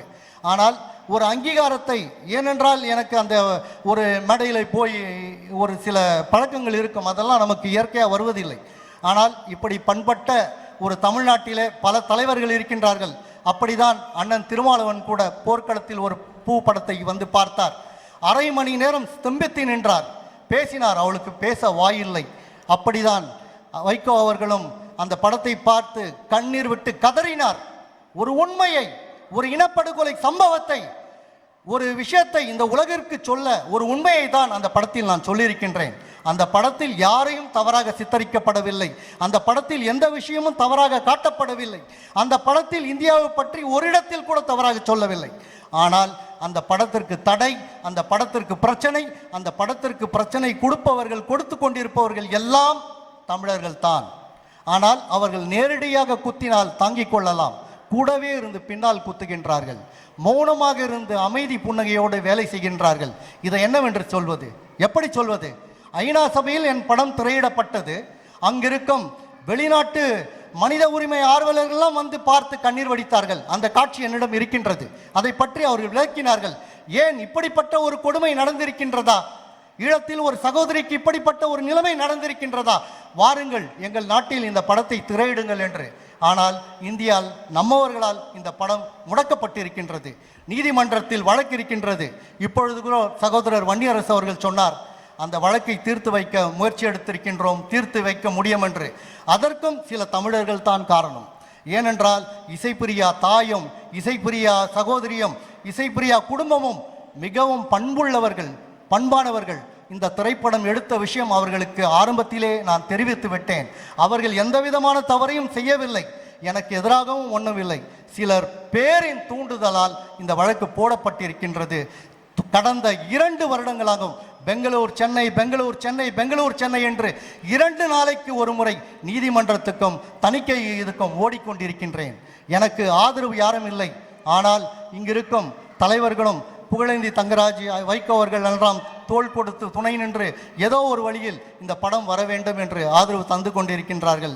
இந்த தருணத்தில் உங்களிடம் வேண்டி கேட்டுக்கொள்வது என்னவென்றால், எந்த இடத்தில், எந்த நாட்டில், எந்த மாநிலத்தில் இந்த தமிழீழத்துக்கும் நடந்த ஒரு சம்பவத்திற்கு உறுதியாக தோள் கொடுத்து துணை நின்று அதற்கு ஆதரவளிப்பவர்கள் யாராக இருந்தாலும் வரவேறுங்கள், அவர்களுக்கு ஆதரவளிங்கள். அதே தருணத்தில் ஒற்றுமையை கடைபிடிங்கள். நம் இனத்தில் ஒற்றுமை இல்லை என்று பேசுகிறார்கள். ஆனால் ஜல்லிக்கட்டு ஒரு உதாரணம். ஜல்லிக்கட்டை கண்டு ஜப்பான் முதல், ஆப்பிரிக்கா முதல், கென்யா முதல், இன்னொன்று இது நம்முடைய தென்கொரியா முதல் ஒரு பெரிய போராட்ட நிகழ்ச்சி நடந்தது. இதுக்கெல்லாம் காரணம் ஒற்றுமையாக இருந்தோம், ஒற்றுமையாக நடந்தோம். அதற்கு வழிவகுங்கள். அதே சந்தர்ப்பத்தில் ஐயா காசி ஆனந்தன் அவர்களுடன் எல்லோரும் மூர்த்தியுடனும் இன்னும் தொடர்ந்து இந்த மாதிரி எந்த நல்ல விஷயங்கள் நடந்தாலும் நாம் தோள் கொடுப்போம், துணை நிற்போம், அவர்களுக்கு துணையாக பக்கபலமாக இருப்போம் என்று இந்த தருணத்தில் உறுதியாக சொல்லிக்கொள்கிறேன். உங்களிடம் பணிவான ஒரு வேண்டுகோளை வைக்கின்றேன். போர்க்களத்தில் ஒரு பூ என்ற இனப்படுகொலை சம்பந்தமாக எடுக்கப்பட்ட, இனப்படுகொலைக்கு நீதி கேட்டு எடுக்கப்பட்ட அந்த படத்திற்கு நீங்கள் ஆதரவளிக்க வேண்டும் என்று இந்த தருணத்தில் வணங்கி வேண்டி கேட்டுக்கொண்டு விடைபெறுகிறேன். நன்றி, வணக்கம். சகோதரர் கணேசன் அவர்களுக்கு நன்றி. உயரத்தாலும் மட்டும் இல்லை, வீரத்தாலும் எங்கள் மனசில் உயர்ந்து நிற்பவர் அண்ணன். எங்களுடைய இனத்தை அழிக்க, தமிழீழத்தை சிதைக்க, தமிழ் மண் வழியாக பல இராணுவ லாரிகள் சென்றபோது ஒரு சிறு படையோடு பாஞ்சு அதை தடுத்து அதுக்குள்ளே இருக்கிற பெரும் ஆயுதங்களை எடுத்து சாலையில் வீசினவர் நம்மளுடைய அண்ணன் ராமகிருஷ்ணன் அவர்கள்.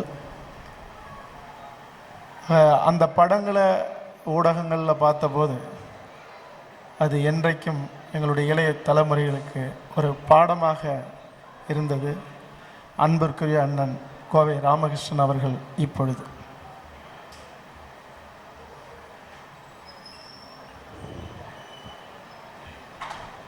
தமிழீழம் தமிழர் தாயகம் மாநாட்டின் தலைவர் உணர்ச்சி கவிஞர் ஐயா காசியானந்தன் அவர்களே, இந்த மாநாட்டிலே பங்கெடுத்து கொண்டு உரையாற்ற இருக்கின்ற சான்றோர் பெருமக்களே, அனைவருக்கும் முதற்க நன்றியும் வணக்கத்தையும் தெரிவித்துக் கொள்கின்றேன்.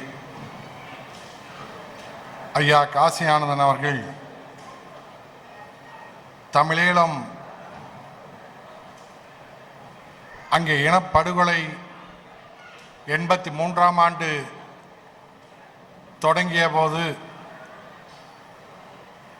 மட்டக்களப்பு சிறையிலிருந்து அந்த கலவரத்தின் போது வல்வெட்டித்துறை சிறை உடைக்கப்பட்டது, மட்டக்களப்பு சிறை உடைக்கப்பட்டது. அந்த உடைக்கப்பட்ட மட்டக்களப்பு சிறையிலிருந்து வெளியிலே வந்தவர் மதிப்புக்குரிய ஐயா காசியானந்தன் அவர்கள். அந்த காலகட்டத்தில் அவருக்கு உடல் நோய் கடுமையாக இருந்தது.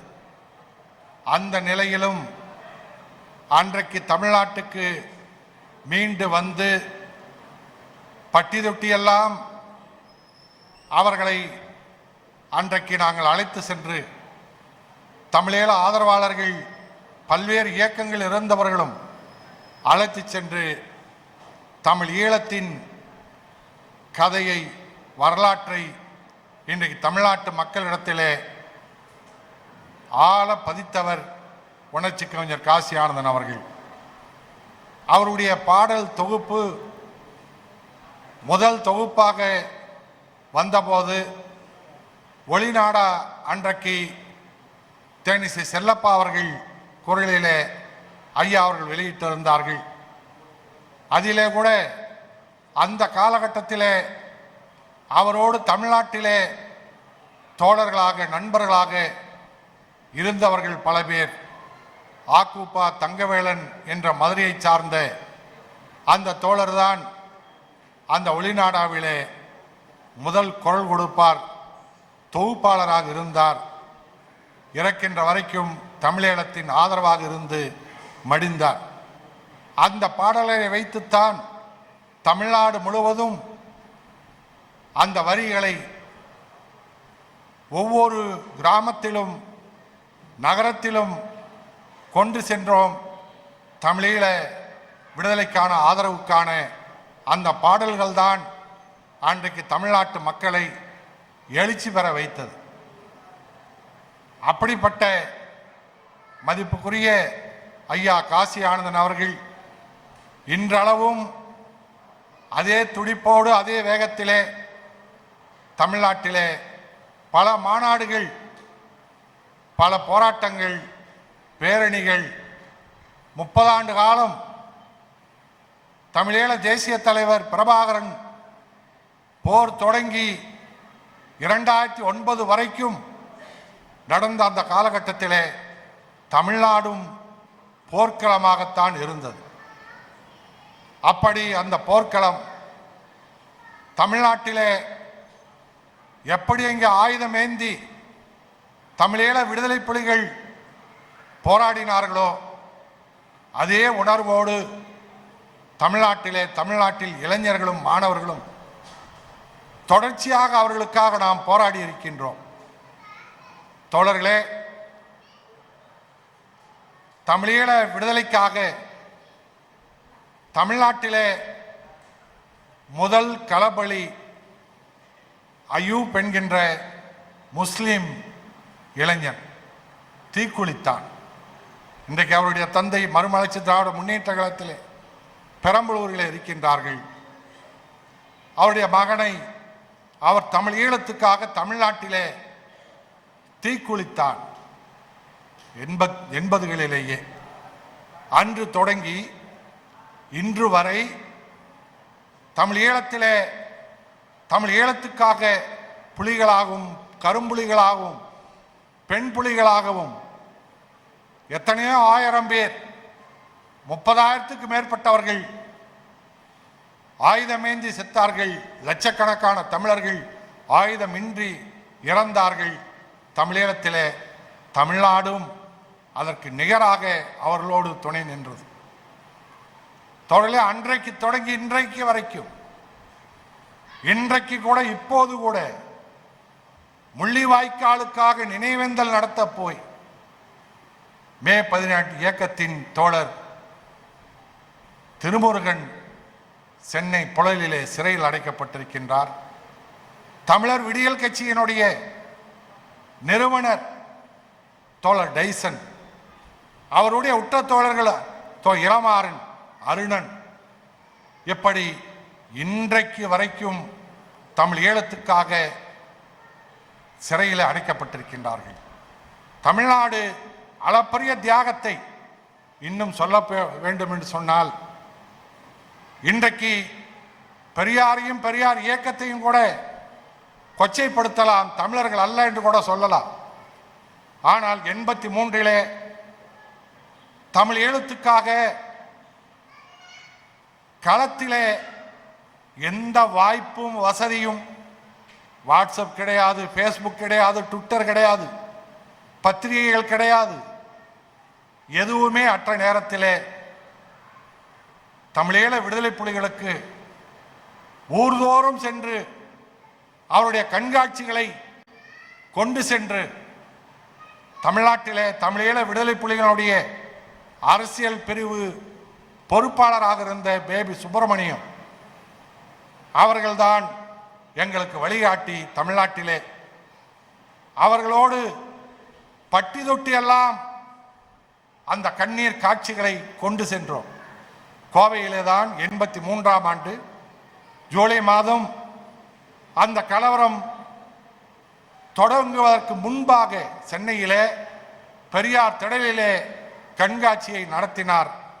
அது விளம்பரம் இல்லாமல் ஒருக்கு புறமாக வைத்திருக்கின்றீர்களே, இது மக்கள் மத்தியிலே கொண்டு செல்வோம், விளம்பரமாக கொண்டு செல்வோம் என்று சொன்னபோது, தாராளமாக செய்யுங்கள் அண்ணா, நாங்கள் அதைத்தான் எதிர்பார்க்கின்றோம் என்று சொன்னார். நாங்கள் எடுத்துக்கொண்டு போனோம், தெருவிலே கொண்டு போனோம். கோவையிலே நடு தெருவிலே மைதானத்திலே வைத்தோம்.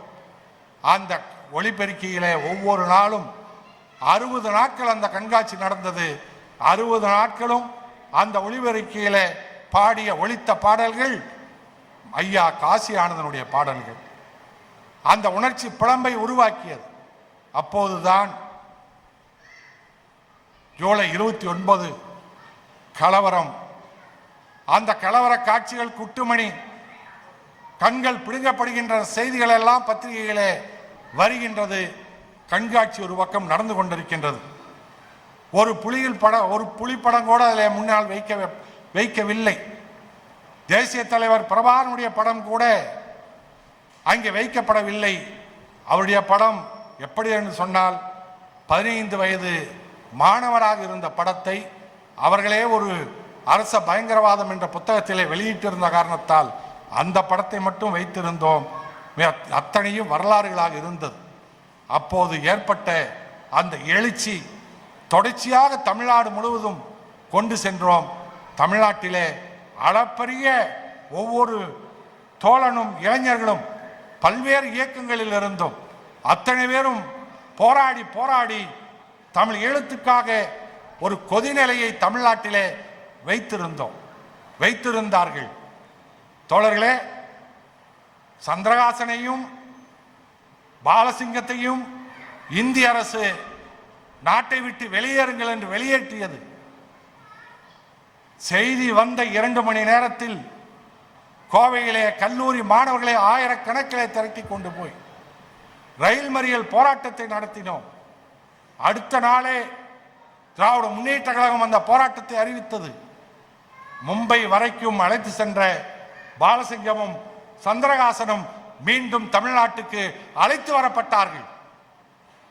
எப்படி அந்த காலகட்டத்திலே தமிழ்நாட்டிலே எத்தனை போராட்டங்கள்!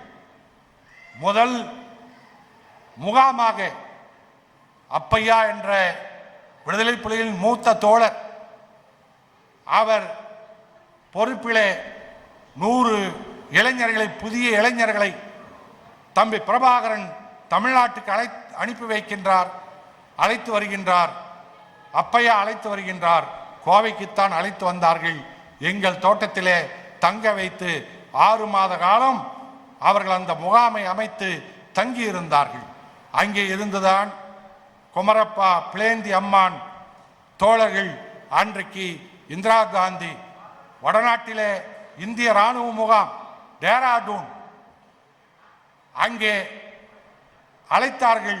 அந்த 100 பேரையும் பிளேந்தியும் குமரப்பாவும் அழைத்து போனார்கள். அங்கே போய் இராணுவ பயிற்சி எடுத்து அவர்களை அங்கே அனுப்பி வைத்தது. இன்றைக்கு வரைக்கும் அவர்களுக்காக பல சிறைகளை சந்தித்த எங்கள் தோழர் ஆரிச்சாமி தான். பெங்களூர் வரைக்கும் அவர்கள் அழைத்து போய் ரயிலில் ஏற்றி அனுப்பி மீண்டும் அழைத்து வந்தார். 6 மாத காலம் இருந்த அந்த முகாம் ஆயுத பயிற்சி எடுப்பதற்கு களமில்லை என்று எண்ணிய போது பிரபாகரன் கோவைக்கு வருகின்றார். நாங்கள் சிறுவாணி, திருமூர்த்தி மலை, அமராவதி பகுதி, நீலகிரி பகுதிகளுக்கெல்லாம் அழைத்து போகின்றோம், காட்டுகின்றோம். ஒவ்வொரு இடமாக முகாம்கள் அடைக்க முடியுமா என்று சுற்றி பார்க்கின்றார்கள். ஆனால் சூழல் சரியில்லை, அதுக்கு வாய்ப்பில்லை என்கின்ற போது தொடர்ந்து தேடுகிறோம். அப்போதுதான் கொளத்தூர் மணி அவர்கள் கோவைக்கு வருகின்றார்கள். அவரிடத்திலே சொல்லுகின்றோம், வேண்டுமானால் எங்கள் பகுதியில் வந்து பாருங்கள் என்று சொன்னபோது அங்கே அழைத்து போனோம். போய் பார்த்தார்கள். அங்கே பொருத்தமாக இருந்தது. அங்கேதான் அந்த மேட்டூர் அணைக்கட்டு பக்கத்திலே கொளத்தூர் மணியின் தோட்டத்திலே முகாம் அமைக்கப்பட்டு 2-3 ஆண்டு காலம் அங்கே 5000 பேருக்கு மேலாக ஆயுத பயிற்சி எடுத்து 5000 பேரை விடுதலை புலிகளாக பயிற்சி எடுத்து அனுப்பி வைத்து கொண்டிருந்தோம். எவ்வளவு அதற்கு அதை தொடர்ந்து ஆயுதங்கள் வெளிப்படையாக சொல்ல முடியும், முடிந்து போன கதை. ஆயுதங்களை தயாரித்து கொடுத்தோம் தமிழ்நாட்டிலே புலிகளுக்காக. கிட்டுவும் பிளேந்தி அம்மானும் குமரப்பாவும் ஒவ்வொரு பகுதியில் இருக்கக்கூடிய தளபதிகளும் கோவைக்கு வருவார்கள். எங்கள் பகுதிக்கு வேண்டும், எங்கள் பகுதிக்கு வேண்டும் என்று சொல்லி அப்பையா அவர்கள் பொறுப்பிலே தயாரித்து கொடுத்து கொண்டிருந்தார்கள். அப்படி ஒவ்வொரு கட்டமாக தொடர்ந்தோம். அதற்காக நாங்கள் புலம்பெயர்ந்த தமிழர்களுக்கும், புலம்பெயர்ந்து வாழக்கூடிய ஈழத் தமிழர்களுக்கும் அவர்களுக்கு நாங்கள் சொல்லிக் கொள்கின்றோம், உங்கள் தியாகத்தைப் போலவே தமிழ்நாட்டிலே பெரியார் இயக்கமாக திராவிட இயக்கங்களை சார்ந்த தொண்டர்கள் இங்கே 100 கணக்கிலே இறந்திருக்கின்றார்கள். பல பேரை பெரியார் இயக்கம் இழந்திருக்கின்றது தமிழீழ விடுதலைக்காக. பல பேரை இன்னும் அவருடைய தாய்மார்கள் எங்களிடத்திலே வந்து விசாரித்துக் கொண்டிருக்கின்றார்கள். என்னுடைய மகன் உயிரோடு இருக்கின்றானா, வருவானா என்று இன்னும் கேட்டுக்கொண்டிருக்கின்றார்கள். அப்படிப்பட்ட அளப்பரிய தியாகங்களை தமிழ்நாடும் உங்களுக்காக, தமிழ் ஈழத்துக்காக, உங்களுக்காக என்று சொல்லிவிட முடியாது, தமிழர்களுக்காக, தமிழ் இனத்துக்காக தமிழ்நாட்டு தோழர்களும் செய்திருக்கின்றார்கள். தோழர்களே, அப்படிப்பட்ட தமிழ்நாடு தொடர்ந்து இங்கே தமிழ் ஈழத்துக்காக தொடர்ந்து இன்னும் 2009 இயக்குனர் சொன்னாரே, அன்றைக்கு கோவை வழியாக கொச்சி வரைக்கும் சென்று கப்பலிலே ஆயுதங்கள் செல்ல போகின்றது என்று தெரிந்தவுடனே பெரியார் இயக்கமும் மறுமலர்ச்சி திராவிட முன்னேற்ற கழகம் தோழர்களும் தமிழீழ ஆதரவாளர்களும் ஒன்று திரண்டு போய் நீலம்பூர் நெடுஞ்சாலையை மறித்தோம். 82 வாகனங்களிலே ஆயுதங்கள் வந்தது. தடுத்து நிறுத்தினோம். எங்களிடத்தில் ஆயுதம் கிடையாது, நாங்கள் வெறும் கைகள். ஆனால் அவர்கள் ஆயுதத்தோடு 100கணக்கான ராணுவ வீரர்கள் துப்பாக்கியோடு வருகின்றார்கள், வந்தார்கள். நாங்கள் தடுத்தோம். எங்களுக்கு தமிழ் ஈழம், இந்த ஆயுதங்கள் போனால் எங்கள் உறவுகள் கொல்லப்படுவார்கள் என்ற உணர்ச்சியை தவிர வேற ஒன்றுமில்லை. வெறும் கைகளால் தடுத்தோம், தடுத்து நிறுத்தினோம். ராணுவ வீரர்களை கைகளாலேயே அவன் ஆயுதம் வைத்திருந்தவன் திரும்பி பார்க்காமல் ஓடினான் நடுத்தருவிலே. இன்றைக்கும் கூகுள் போய் பாருங்கள், அந்த காட்சியை பார்க்க முடியும்.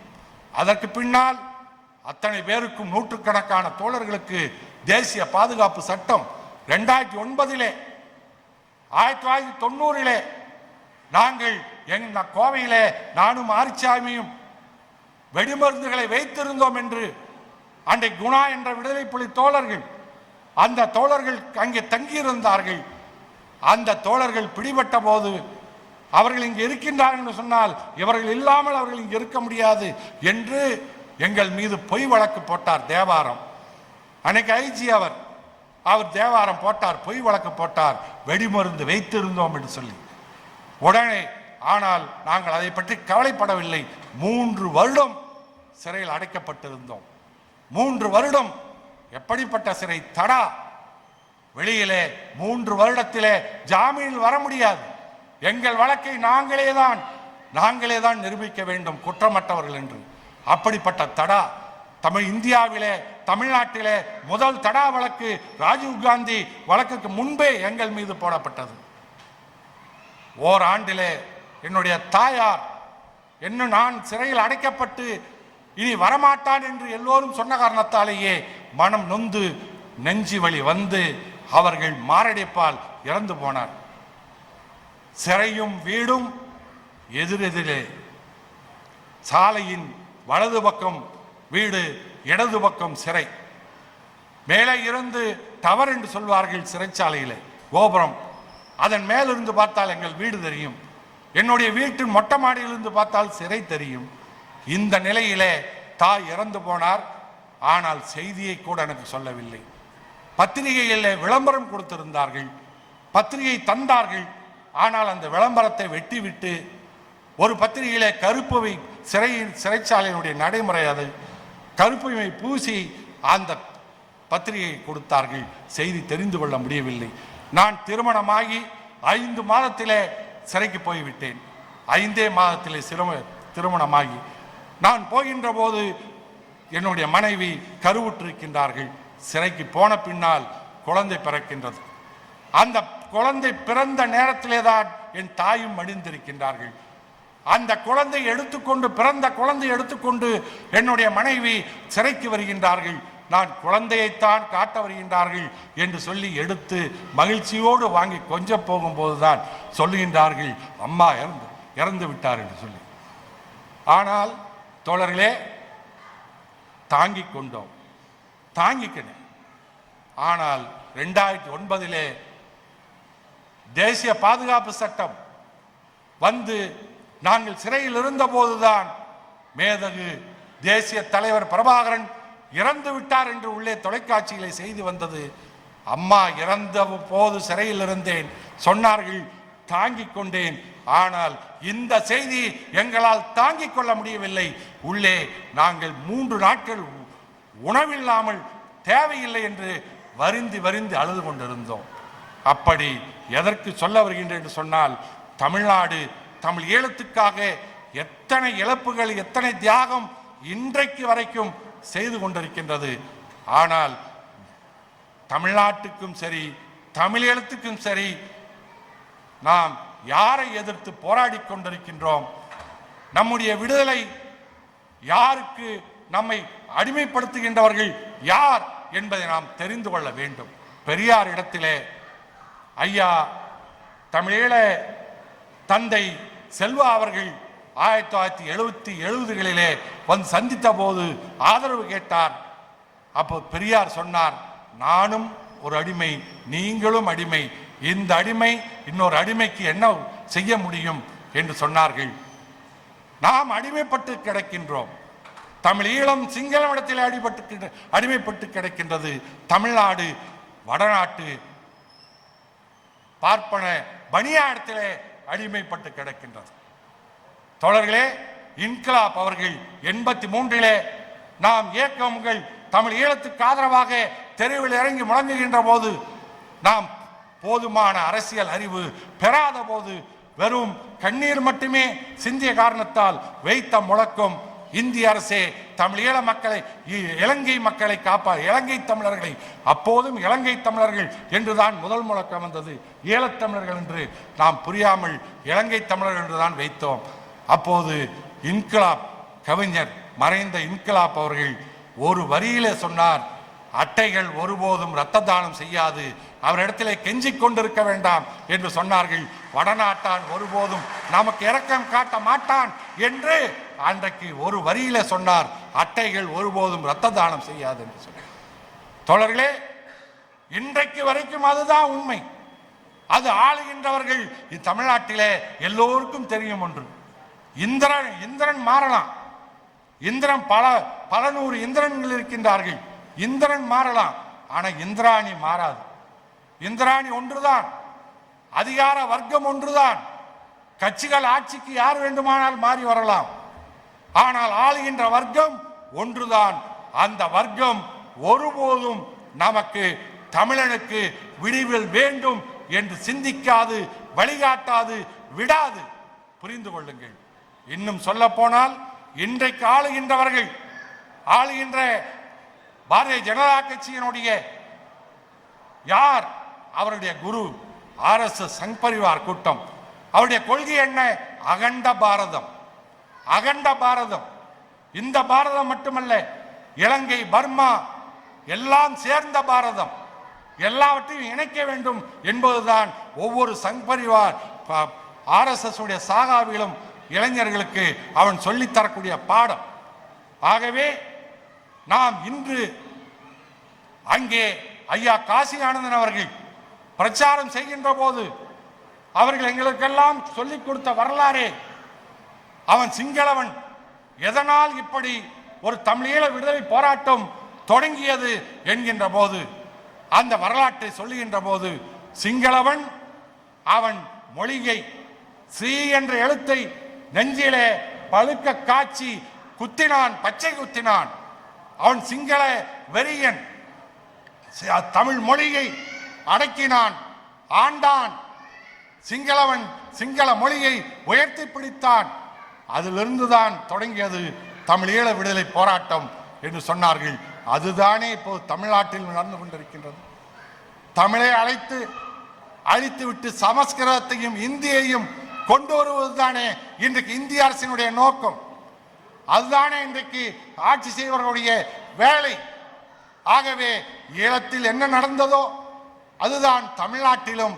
என்று சொன்னால் இந்தியாவிலேயே தமிழ்நாடு தனித்து நிற்கின்றது, தனித்திருக்கின்றது.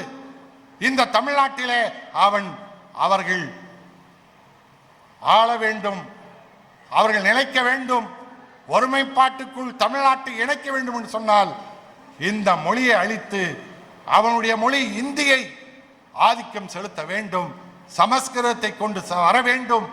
இதுதான் ஈழத்தில் எப்படி அவன் சிங்கள மொழிக்கு கொண்டு வந்து தமிழ் ஈழத்தை அடக்கினானோ அதேதான் இங்கேயும்.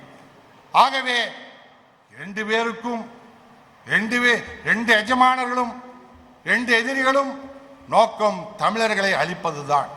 ஆகவே பெரும் மதிப்புக்குரிய தோழர்களே, பெரியவர்களே, நாம் இவர்களிடத்திலே எந்த நிச்சயமாக வேண்டுமானால் இன்னும் சொல்ல வேண்டுமானால், மோடி ராமேஸ்வரத்துக்கு வருவதற்காக 70 மீனவர்களை விடுதலை செய்வான் சிங்களவன். அப்போ ஒவ்வொரு முறையும் மோடி ராமேஸ்வரத்துக்கு வர வேண்டும். அவன் ராமேஸ்வரத்துக்கு இவர் வருவதற்காக தமிழக மீனவர்கள் விடுதலை செய்யப்பட்டார்களே தவிர தமிழர்கள் மீது மோடிக்கு அக்கறையால் சிங்களவனோடு பேசி இங்கே அவர்கள் விடுதலை செய்யப்படவில்லை.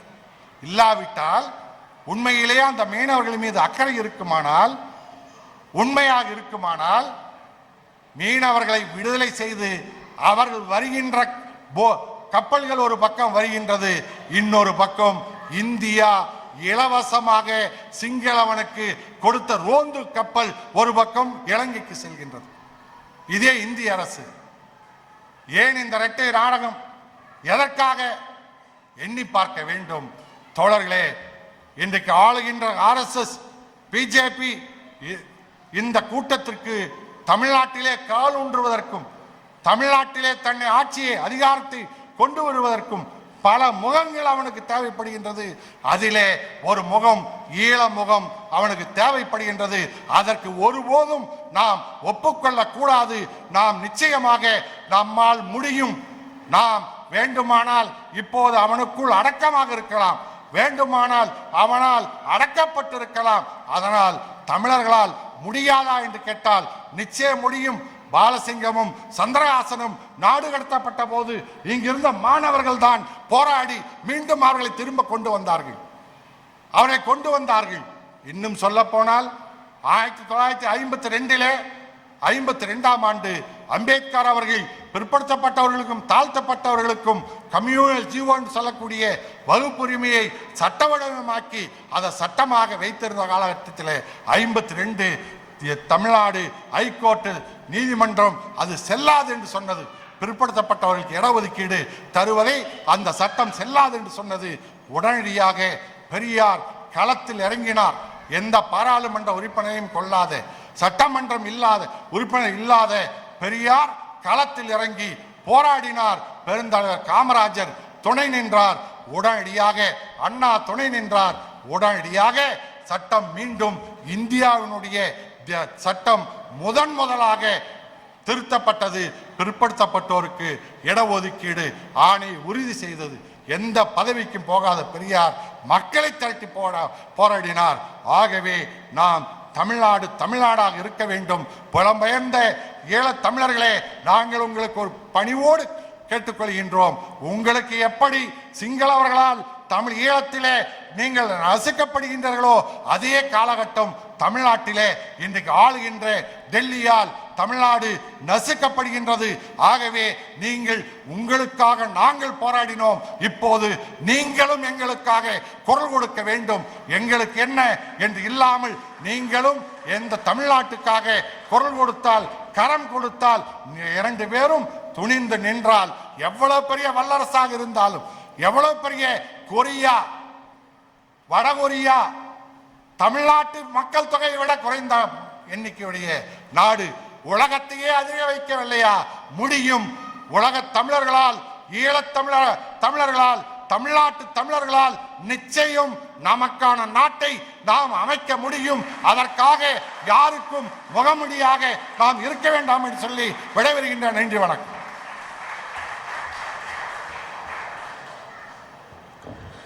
எங்கள் ராமகிருஷ்ணன் அவர்களுக்கு நன்றி. ஐயா காசி ஆனந்தன் அவர்கள் ஒரு முறை சொன்ன ஒரு செய்தி, எங்களுடைய ஈழ மண்ணில் பிறந்த ஒருவரால் கூட இவ்வளவு செறிவான, இவ்வளவு நுட்பமான ஆதாரங்களை உள்ளடக்கிய ஒரு நூலை எழுதியிருக்கவே முடியாது அப்படின்னு பிரமிச்சு சொல்லிட்டு அவர் பேசியது ரொம்ப நெகிழ்வாக இருந்தது. நம்மளுடைய ஐயா பேராசிரியர் ராமு மணிவண்ணன் அவர்கள் ஹைடிங் அண்ட் எலிஃபண்ட், ஒரு யானையை மறைத்தல் அப்படிங்கிற அந்த ஒரு பெரும் மரியாதைக்குரிய படைப்பு அதுதான் ஐயா அவர்கள் சொன்னது. நம்மளுடைய தமிழீழத்தின் விடுதலைக்காக ஆக்கப்பூர்வமான அந்த ஆவண தொகுப்புகளோட பலமுறை ஐநாவில் நின்று உறுதியாக பேசியவர் நம்மளுடைய பேராசிரியர் அவர்கள். அப்படி அறிவு சார்ந்து அவர் செயல்பட்ட காரணத்துக்காகவே அதிகார வர்க்கங்கள் அவருடைய பதவியில் கை வச்சது, பதவி இறக்கம் பண்ணிச்சு. இந்த மரியாதைக்குரிய பதவி, அந்த ஹச்ஓடிங்கிற அரசியல் துறை தலைவர் அந்த பதவிக்கு சிக்கலை உருவாக்குச்சு. ஆனால் எங்களுடைய மாணவர்கள், அவருடைய மாணவர்கள் மட்டுமில்லை, தமிழ் கல்லூரிகளில் படித்த மாணவர்கள் பெரும்பகுதியானவர்கள் மிக உக்கிரமாக நின்று போராடினாங்க, மக்களும் நின்று போராடினாங்க. இன்னைக்கு மறுபடியும் அந்த துறை தலைவர் பதவி அவருக்கு அரசு பணிஞ்சு கொடுத்தது. ஆக அது ஒரு உளவியல் யுத்தம். அந்த ஒரு சிதைவிலிருந்து வேற யாராவது மீண்டு வந்திருப்பாங்களான்னா அது கஷ்டம்தான். இப்போ கூட கேட்டேன், மறுபடியும் ஐநாவுக்கு போகிற திட்டம் இருக்கான்னு. சிரிச்சுக்கிட்டே சொன்னார் போவேன்னு எங்களுடைய ஐயா பேராசிரியர் மணிவண்ணன் அவர்கள். இப்பொழுது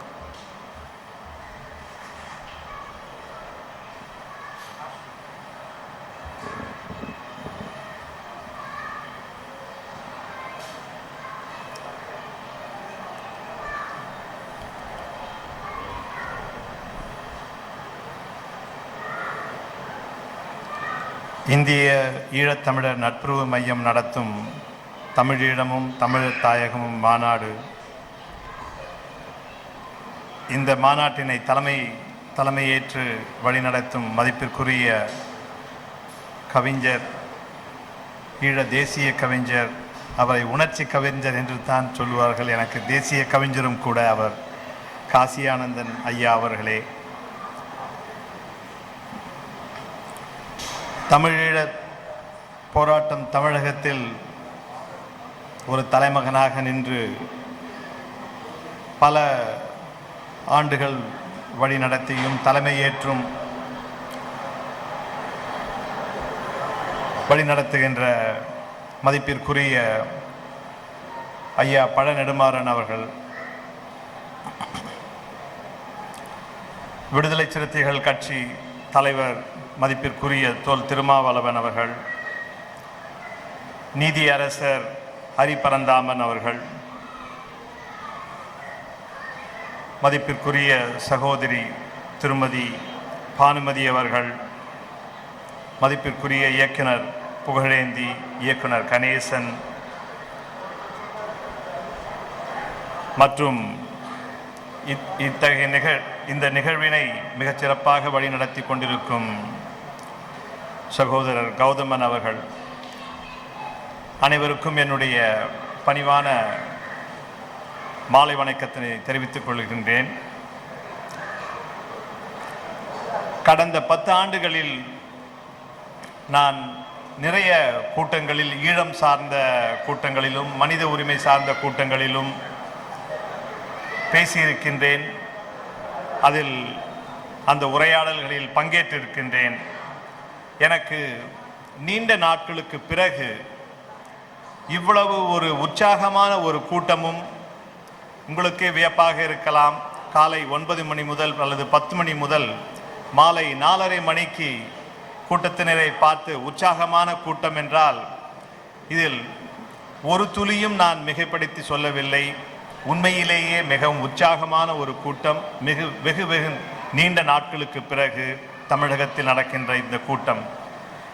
இந்த கூட்டத்தின் இத்தகைய ஒரு மாநாட்டின் மிக முக்கியமாக நான் பார்ப்பது என்னவென்றால், இந்த மாநாடு நமக்கு ஒரு திருப்பு முனையாக இருக்க வேண்டும் என்பது தான் நம் அனைவரின் விருப்பமும் ஒரு வேண்டுதலும் கூட. எதற்காக இந்த மாநாடு திருப்பு முனையாக இருக்க வேண்டும்? அதற்கான காரண காரியங்கள் என்ன?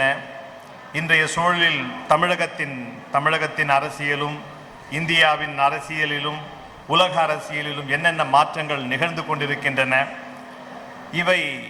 இத்தகைய மாற்றங்களின் நிழலில் தான் இந்த மாநாடும் நடைபெற்று கொண்டிருக்கின்றது என்பதனை நான் எனக்கு நானே நினைவுபடுத்திக் கொள்வதை விட, நான் இந்த நினைவினை தோழர்கள், சகோதர அனைவரிடம் பகிர்ந்து கொள்ள விரும்புகின்றேன். 2009 மே மாதத்து போருக்கு பின் இன்றைக்கு கூட அந்த 2009, 2008, 2009 இந்த காலங்களை நினைவு கூறும்போது கூட நமக்கு ஒரு மிக சோகமும் துயரமும் சூழ்ந்த ஒரு நிழலிலிருந்து அந்த ஈழப்போர் என்பது திரும்பவும், இந்த ஈழப் போராட்டம், அந்த போராட்டம் என்பது மீளுமா என்பதை காண்ற ஒரு மிகப்பெரிய ஒரு வினா எழுந்தது 2009. அந்த வினாவிற்கான விடைகள் 2009 டிசம்பர் மாதத்திற்குள்ளாகவே திரும்பவும் ஒரு அரசியல் போர் உறுதியாக தமிழகம், ஏன் இந்தியாவில் கூட உலக அளவில் ஒரு அரசியல் போல் உருவாகக்கூடிய ஒரு சூழல் அன்றைய நிலையிலேயே உருவாகிவிட்டது. 2010 முதல் 2015-16 வரை இதை ஒரு நிகழ்ச்சிகளின் தொகுப்புக்காக நான் கூறுகின்றேன். ஒரு மிகப்பெரிய ஒரு அரசியல் எழுச்சி என்னவென்றால், இந்த ஈழப் போராட்டம் 1948 முதல் துவங்கியது கிடையாது. ஏறக்குறைய 200-300 ஆண்டுகளாக ஈழ மக்களின் அந்த இறையாண்மை சிதைக்கப்பட்ட பின், அந்த தேசமும் தேசியமும் சிதைக்கப்பட்ட பின், ஆங்கிலேயர்களாலும் பிறகு டச் ஆதிக்க சக்திகளாலும், பிறகு ஆங்கிலேயர்களின் ஆட்சி கைமாறிய பின் சிங்களவர்களின் ஆட்சி வந்த பின்னும் இலங்கையில் இந்த தமிழர்களின் உரிமை, அடிப்படையான உரிமை என்பது ஏதோ ஒரு வாழ்வாதாரங்களோடு இந்த மக்கள் கொடுத்ததை எடுத்துக்கொண்டு பிழைத்து கொள்ளட்டும் என்று நினைத்த சிங்கள அரசிற்கு ஒரு சம உரிமை என்பதை கூட நினைத்து பார்க்க முடியாத ஒரு அரசியல் சூழலில் தான் இந்த போராட்டம் துவங்கி இருக்கின்றது. இதே சூழலில் 1948ஆம் ஆண்டு அந்த தோட்டத் தொழிலாளர்களின் குடியுரிமை பறிக்கப்பட்டதற்கான அரசியல் சாசனங்கள் இலங்கை பாராளுமன்றத்தில் விவாதித்த போது உண்மையிலேயே ஒட்டுமொத்த தமிழர்களுக்கும் ஈழத்தமிழர்களுக்கும் இந்திய தமிழர்களுக்குமான மிகப்பெரிய ஒரு பின்னடைவு. அந்த சூழலில் மிகப்பெரிய அரசியல் யாரும் பேசவில்லை. 1948, 40, 50 அந்த குறிப்பிட்ட காலகட்டங்களில் கூட. பிறகு அந்த அறவழி போர் என்று ஆயுதப்போர் 30 ஆண்டுகளுக்கு மேலான ஒரு ஆயுதப்போரை பற்றி ஒரு சரித்திரம் பேசுகின்றோம். 2009 ஆயுதப்போர் முடிவுக்கு வந்ததாக. ஆனால் இந்த ஆயுதப்போர் என்பது ஆயுதம் ஓய்ந்த நிலைத்தான். ஆயுதப்போர் என்று சொல்லும் பொழுது ஆயுதப்போருக்கு முன்பாக கூட ஒரு அறவழி போர், 20 ஆண்டுகள் அறவழி போர் ஈழத்திற்காக நடந்தது. இது அறம் இல்லாத ஒரு போரே கிடையாது. இதனுடைய அறவழி போர், அகிம்சை போராட்டமும் காந்திய வழியிலான போராட்டமும் 20 ஆண்டுகள் நடத்திய பின் இதற்கு நான் சாட்சியமாக ஒரு சிறிய ஒரு கருத்தினை சொல்ல விரும்புகின்றேன்.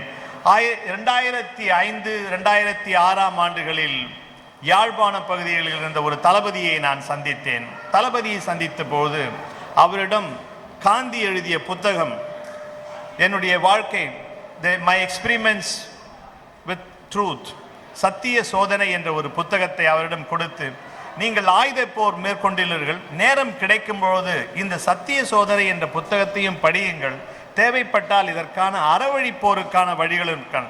அவர் அப்பொழுது என்னிடம் கூறியது என்னவென்றால், அதே சொல்லாடலில் நான் சொல்ல விரும்புகின்றேன். அண்ணா, நாங்கள் இந்த ஆயுத போர் எங்களுக்கு என்ன, நாங்கள் ஆயுதம் ஏந்தி நாங்கள் மடிய வேண்டும் என்று எங்களுக்கு விருப்பமா? எங்களுடைய தந்தைமார்களும் அண்ணன்மார்களும் சகோதரர்களும் சகோதரிகளும் அனைவருமே அறவழி போர் நின்று 20 ஆண்டுகள் போராடி சொல்ல முடியாத துன்பங்களையும் சிறைவாசங்களையும் இன்னல்களையும் சந்தித்த பின் ஆயுத போர் நடத்த வேண்டிய ஒரு கட்டாயத்தில் தான் நீங்கள் ஆயுதம் ஏந்த வேண்டிய ஒரு அடுத்த 20-25 ஆண்டுகளாக இந்த போர் நடத்தி வருகின்றோம் என்றால், இதை நான் சொல்லும் பொழுது 2005 ஆகும். 2009 ஆயுதப்போர் ஒரு முடிவுக்கு, ஆயுதப்போர் ஓய்ந்த நிலை என்று தான் சொல்ல வேண்டும். பிறகு இந்த ஒரு ஈழப் போராட்டத்திற்கு அரசியலே கிடையாத, விடிவே கிடையாது என்றால் நிச்சயமாக ஒரு அரசியல் இருக்கின்றது. அரசியல் இல்லாமல் ஆயுதப்போரும் கிடையாது, அறப்போரும் கிடையாது. இந்தியாவின் அகிம்சை போராட்டம் என்று காந்தி சொல்லும் பொழுது கூட அதில் அரசியல் இல்லாமல் காந்தியினால் அகிம்சை போர் நடத்தி இருக்கவும் முடியாது. அதில் அரசியல் இல்லாமல் சுபாஷ் சந்திர போஸினால் ஒரு ஆயுத போரும் நடத்தியிருக்க முடியாது. எவ்வாறு ஒரே இந்தியாவின் சுதந்திர வரலாற்றில் சுபாஷ் சந்திர போஸுக்கும் வரலாற்றில் இடம் உண்டு, அதே போல் காந்திக்கும் இடம் என்றால் அதில் ஈழத்தில் மட்டும் அது எவ்வாறு அது மாறாக நாம் பார்க்க முடியும்? இந்திய அரசாங்கமும் இது நிச்சயமாக தன்னுடைய பார்வைக்குள் எடுத்து ஆலோசிக்க வேண்டும். பிறகு அடுத்ததாக இந்த அரசியல் போருக்கான போர் என்றதும் இந்த ஒரு சிறிய ஒரு இலங்கை நிலப்பரப்பிற்குள் நடந்த ஒரு ஆயுத போரும், பிறகு 9-10 நாடுகள் சேர்ந்து இந்த ஒரு ஆயுத போருக்கான ஒரு ஆயத்தங்களை மேற்கொண்டு ஒட்டுமொத்த ஒரு மிகப்பெரிய ஒரு அரசியல் இயக்கத்தினை அவர்கள் ஆயுத போர் ரீதியாக ஒரு முடிவுக்கு கொண்டு வரும் பொழுது உலக அளவில் அரசியல் போர் வெடிக்கின்றது. உலக அளவில் இது ஒரு சாதாரண ஒரு ஏதோ ஒரு தேசிய விடுதலை என்பது நாம் பேசுகின்றோம் மற்றும் கிடையாது, ஒரு மக்கள் போராட்டம். இந்த மக்கள் போராட்டம் ஒட்டுமொத்தமாக இலங்கையில், குறிப்பாக வடக்கு கிழக்கு மாகாணங்களில் மக்களுக்கு மிகப்பெரிய ஒரு பின்னடைவும், அவர்கள் திறந்தவெளி சிறையில் 3 லட்சத்திற்கும் மேலான மக்கள் திறந்தவெளி சிறையில் சிறைபிடிக்கப்பட்ட பின் உலக அளவில் மக்கள், தமிழகத்திலும், தமிழகம் ஒட்டுமொத்த ராமகிருஷ்ணன் அவர்கள் சொல்லும் பொழுது சொன்னார், அவருடைய ஒரு சரித்திரத்தையும் அவருடைய வாழ்க்கையையும், பிறகு ஈழத்திற்காக இது எல்லா தமிழ் மக்களுக்கும் பொருந்தும். இன்றைக்கு கூட என்னால் உறுதியாக சொல்ல முடியும், தமிழகத்தை பொறுத்த வரையில் எந்த ஒரு தமிழனும் நின்று ஈழம் தேவையில்லை, ஈழம் எங்களுக்கு வேண்டாம் என்று சொல்லக்கூடிய தமிழன் தமிழகத்தில் இல்லை. ஒரு மனசாட்சி ரீதியாகவும் ஒரு அரசியல் ரீதியாகவும் அன்று உலகளவில் என்ற போராட்டம் 2009 நடந்த பொழுது அந்த புலம்பெயர்ந்த சமூகம், புலம்பெயர்ந்த ஈழத்தமிழர்களும் புலம்பெயர்ந்த தமிழர்களும் ஒட்டுமொத்தமாக நின்று ஒரு உலக அரங்கில் அரசியல் போர் நடத்தினார்கள்.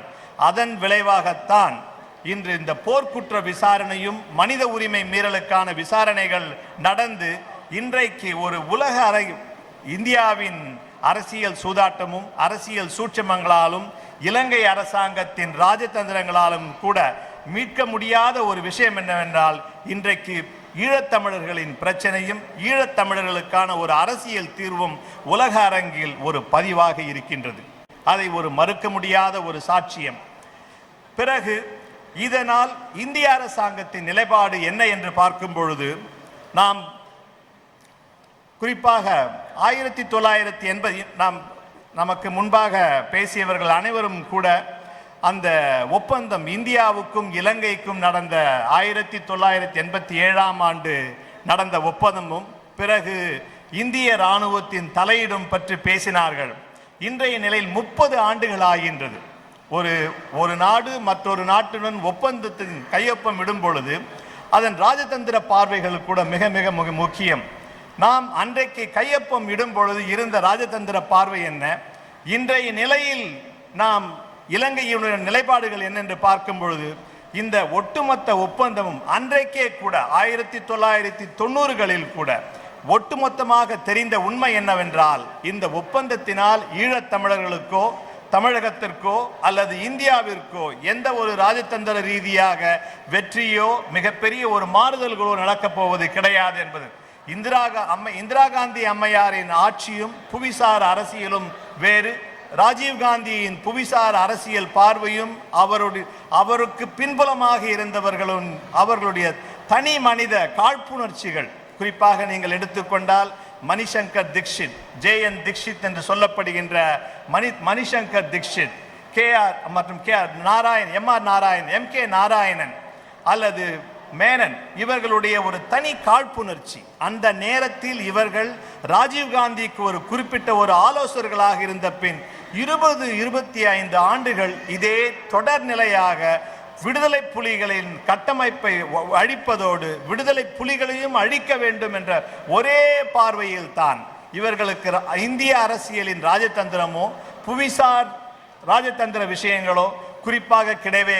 தனி மனித காழ்ப்புணர்ச்சி, ஒரு தனி பிரதான கட்சியின் காழ்ப்புணர்ச்சி தான் இன்றைக்கு இந்தியாவுக்கு மிகப்பெரிய பின்னடைவாக ராஜதந்திர ரீதியாகவும் புவிசார் அரசியல் ரீதியாகவும் இப்பொழுது சீனாவின் ஆதிக்கம் இவ்வளவு ஓங்கி இருப்பதற்கான முக்கிய காரணம் என்னவென்றால், இந்தியாவின் காங்கிரஸ் கட்சியின் குறிப்பாக அவர்கள் நடத்திய ஒரு காழ்ப்புணர்ச்சி சார்ந்த ஒரு அரசியல் வெளிப்பாடுகள் ஒட்டுமொத்தமாக இந்தியாவின் இராணுவத்தையும் இந்தியாவின் வெளியுறவுத்துறையையும் ஒரு கட்சி, ஒரு குடும்பம், ஒரு கட்சி, இவர்கள் ஒட்டுமொத்த இந்தியாவையும் இவர்களுக்காக உழைக்க வேண்டும் என்று அடிபணித்ததால் தான் இந்தியாவின் ராஜதந்திரம் இன்று மிகப்பெரிய அளவில் நாம் விழுந்து விட்டோம்.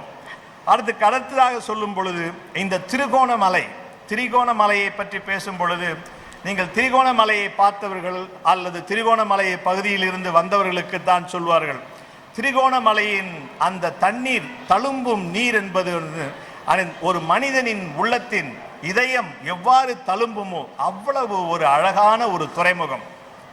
ஒரு இயற்கையான உலகிலேயே மிக மிக சொற்பமான ஒரு இயற்கை துறைமுகங்களில் அதில் மிகவும் சிறந்த இயற்கை துறைமுகம். ஒரு சாதாரணமாக ஒரு இயற்கை துறைமுகம் அமைவதே மிக மிக சொற்பம். அதிலும் அவ்வளவு அழகான ஒரு இயற்கை துறைமுகம், உலகில் பார்ப்பதற்கே அரிய ஒரு துறைமுகம் திரிகோணமலை. இந்த திரிகோணமலை துறைமுகத்திற்காக அமெரிக்காவும் இந்தியாவும் 20 ஆண்டுகள் போட்டியிட்டன. அந்த 20 ஆண்டுகள் போட்டியிட்ட பின் அந்த 1987 ராஜீவ்காந்தி ஜெயவர்தனே ஒப்பந்தத்தின் மூலமாக நமக்கு அந்த திரிகோணமலையில் எந்த விதமான கட்டுப்பாடுகளும் உரிமைகளும் கிடைக்கவே இல்லை. அதே நிலையில் 2009 ஒரு சூழலில் அந்த ராஜபக்சேவின் அரசாங்கம் என்ன செய்கின்றால், அம்பன் தோட்டா என்று பேசப்படுகின்ற அந்த தென்பகுதியில் இருக்கின்ற மிகப்பெரிய பிரதான ஒரு 5000த்திற்கும் மேலான ஒரு சீனர்களை கொண்டு வந்து ஒரு செயற்கை துறைமுகத்தை தயார் செய்கின்றார்கள். ராஜதந்திர ரீதி இன்றைக்கு அவர்கள் மைத்ரிபால சிறிசேனாவின் அரசாங்கம் என்ன சொல்கிறது என்றால், இது சீனர்கள் அவர்களுக்கான இராணுவ ரீதியான துறைமுகம், அந்த நீர்மூழ்கி கப்பல்களை கூட கொண்டு வரலாம் என்ற ஒப்பந்தத்தை அவர்கள் கையொப்பமிட்டு விட்டார்கள். இந்த 30 ஆண்டுகளில் உலகில் எந்த நாடேனும் அண்டை நாட்டுடன், அதுவும் ஒரு மிக மிக சிறிய நாடுடன் ஒப்பந்தம் இட்ட பின் இதுதான் நடக்கும் என்றால் இதை நாம் தோல்வி என்று முழுமையாக ஏற்றுக்கொள்ள வேண்டும். இதை நாம் தோல்வி இல்லை என்று மறைத்து இதற்காக பேசியவர்களை தேச துரோகிகள் என்றும் இதற்காக எதிர்த்து நியாயம் கேட்டவர்களை இந்தியாவிற்கு எதிராக பேசுகின்றார்கள் என்றால் இதில் என்ன நியாயம் இருக்கின்றது என்று எனக்கு புரியவே இல்லை. திரிகோணமலையில் நமக்கு கிடைத்தது ஒன்றும் கிடையாது இந்திய அரசாங்கத்திற்கு. அதன் அம்பன் தோட்டாவில் இல்லாத ஒரு துறைமுகத்தை உருவாக்குவதற்கும் நாம் வழி கொடுத்தோம். இன்றைக்கு பிறகு இவை அனைத்தையும் சரித்திர ரீதியாக பார்க்கும் பொழுது தமிழர்களுக்கும் ஈழத்தமிழர்களுக்கும் பல்லாண்டு என்று சொல்லும் போது பல 100 ஆண்டுகள் பல 1000 ஆண்டுகளான உறவு. ஏதோ பௌத்த மதத்திற்கான உறவை பற்றி பேசும் பொழுது நாம் உண்மையிலேயே தமிழகமும் பௌத்த நிலமாக இருந்ததற்கான பௌத்த மதமும் ஜைன மதமும் தமிழகத்தில் இருந்து தான் சென்றது. அதில் மாற்று கருத்து கிடையவே கிடையாது. அதை நாம் மறைக்கவே கூடாது. அதே சமயத்தில் பௌத்தம் தோன்றுவதற்கு முன்பாகவே கூட ஈழத்தமிழர்களின் வரலாறும் இந்தியாவின் நிலப்பரப்பும் இந்திய தமிழர்கள் இந்தியாவும் கூட சார்ந்த ஒரு சமூக பொருளாதார ரீதியான மானிடவியல் சம்பந்த உறவுகள் அனைத்துமே இருக்கின்றன. இவை அனைத்தையும் கடந்து ஒரு இயற்கையான உறவு ஈழத்தமிழர்களுக்கும் இந்தியாவுக்குமான உறவு. அந்த உறவினை மாற்றி இப்பொழுது ராஜதந்திர ரீதியாக இந்தியா எதிர்பார்க்கின்ற இந்த சிங்களவனின் நட்பு, ஃப்ரெண்ட்லி கண்ட்ரி என்று சொல்லப்படுகின்ற நட்பு தேசம் என்ன செய்திருக்கின்றது என்று பாருங்கள். 1962 வருட போரிலும் 1971 ஆண்டு போரிலும் திரிகோணமலையை அமெரிக்காவை நம்மை வைத்து விளையாடியதும், இன்றைக்கு அம்பன் தோட்டாவை சீனர்களுக்கு அவர்கள் எழுதி கொடுத்ததும் சிங்களவன் பௌத்த மத சார்ந்த நட்பு தான் விளங்கியதா அல்லது இந்திய தமிழர்களும் தமிழகமும் இந்தியாவும் அதே போல் ஈழத்தமிழர்களுக்கும் அவர்களுடைய ஒரு நம்பிக்கை. இன்றைக்கு கூட ஈழத்தமிழர்கள் சொல்லும் பொழுது இந்தியாவுடன் அன்புடன் வேண்டுகோள் விடுக்கின்றோம் என. என்னை பொறுத்த வரையில் இந்த அன்பு என்று இருக்க வேண்டும். ஆனால் அன்பை விட சரியானது அரசியலும் இருக்க வேண்டும். அரசியலை விட்டு அன்பு இருந்தால் அது அன்பிற்கு எல்லாம் இந்த உலகத்தில் விலையற்ற பொருள் எதுவுமே கிடையாது. விலையற்ற பொருள் என்று எதுவுமே அன்பிற்கு கூட சொல்வார்கள். என்னென்றால் எனக்கு மிகவும் வருத்தமாக இருக்கின்றது, என்னை நேசித்தவர் இவ்வாறு பேசிவிட்டார் என்றார். அதற்கு என்ன பதில் என்றால், ஒரு சித்தாந்த ரீதியாக எவ்வளவு ஆழமாக நேசிக்கின்றாயோ அவ்வளவு ஆழமாக துன்பப்படுவாய். அரசியல் இருக்க வேண்டும். அரசியல் இல்லாமல் எல்லாவற்றுக்கும் ஒரு காரணம் இருக்க வேண்டும். அந்த காரணம் ஒரு சரியான ஒரு காரணமும். ஈழப் போராட்டம் நிலமும் கடலும் அதன் உரிமைகளும் சார்ந்த ஒரு போராட்டம். ஈழ வரலாறு அதனுடைய ஒரு சரித்திரம் இருக்கின்றது. அந்த சரித்திரத்தை எல்லாம் நாம் ஒரு பக்கம் வைத்துவிட்டு நாம் அன்பை வேண்டி மட்டும் ஒரு உறவை பாராட்டினால் இந்த அன்பினால் மட்டுமே உறவை பெறுவது கிடையாது. அது அன்பிற்கும் ஒரு பாலம் வேண்டும். அதற்கான புவிசார் அரசியல் வேண்டும். இந்த புவிசார் அரசியலில் இப்பொழுது தான் இந்தியாவுக்கு சிறிதாக விளங்கி கொண்டிருக்கின்றது. 2009 ஆண்டிற்கு பின் நடந்த மாற்றங்கள் என்பது இந்த 10 ஆண்டுகளில் நடந்த மாற்றம் இந்த 40 ஆண்டுகளில் நடந்த மாற்றத்தை விட மிகப்பெரிய மாற்றம். 40 ஆண்டுகளில் சிறு துளியாக இலங்கை அரசாங்கம் வேறு நாடுகளிலும் வல்லரசுகளுடன் தன்னுடைய உறவை வலிமைப்படுத்தியதோடு அந்த இலங்கையின் பொருளாதார ரீதியாக எவ்வளவு பணம் முதலீடுகளையும் ராஜதந்திர ரீதியாக துறைமுகங்களையும் கொடுத்த பின் இப்பொழுது 10 ஆண்டுகளுக்குள்ளாக, குறிப்பாக இந்த 6-7 ஆண்டுகளுக்குள்ளாக அவர்கள் செய்த வியாபாரம் பரிவர்த்தனம் அல்லது பரிமாற்றம் என்பது 40 ஆண்டுகளில் கூட நடக்கவில்லை. இப்பொழுது இந்திய அரசாங்கத்திற்கு விளங்குகின்றது இந்த ராஜதந்திரம் என்றால் அதற்கு காரணம் இருக்கின்றது. இலங்கையை ஆளுகின்ற சிங்களவர்களுக்கும் இலங்கையை ஆளுகின்ற அவர்களுடைய இலங்கையின் ஆளுமை சார்ந்தவர்களுக்கும் அவர்களுக்கு இருக்கின்ற ராஜதந்திரம் எதற்காக இந்திய அரசியல் கட்சிகளுக்கும் இந்திய அரசியல் தலைவர்களுக்கும் மற்றும் இந்தியாவின் பண்புகளில் பணியாற்றி கொண்டிருக்கும் நமக்கு ராஜதந்திரம் கிடையாதா என்றால் நமக்கு ராஜதந்திர கலாச்சாரம் கிடையாது. நமக்கு ராஜதந்திரம் கலாச்சாரம் எதற்காக கிடையாது என்றால் நாம் இன்னும் சிறு சிறு பகுதிகளாகத்தான் இந்தியாவை பார்க்கின்றோம். சிறு சிறு பகுதிகளாகத்தான் இந்தியாவை புரிந்து கொண்டிருக்கின்றோம். ஒட்டுமொத்தமாக இலங்கையை புரிந்து கொண்டிருக்கின்ற பார்வை என்பது ஈழத்தமிழர்களுடைய ராஜதந்திரமும் சிங்களவனின் ராஜதந்திரமும் கூட மிகப்பெரிய வித்தியாசம் இருக்கின்றது. அதே போல் இந்தியாவின் ராஜதந்திரம் என்பது 20 ஆண்டுகள், அவர்கள் 20 ஆண்டுகள் பார்க்கும்போது ஒரு தனி மனிதனின் ஒரு குடும்பத்தின் காழ்ப்புணர்ச்சிக்காக இந்தியாவின் தேசிய நலன்களையும் ஒரு இந்தியாவுக்கும் இலங்கைக்கும் ஈழத்தமிழர்களுக்கும் இருந்த பல்லாயிரக்கணக்கான ஆண்டுகளுக்கான ஒரு உறவினையும் இந்தியாவே முன்னின்று ஈழத்தமிழர்களை அழித்ததாக வரலாறே கிடையாது. எந்த இடத்தில் வரலாறு இருக்கின்றது? நீங்கள் இப்ப எடுத்து பாருங்கள்.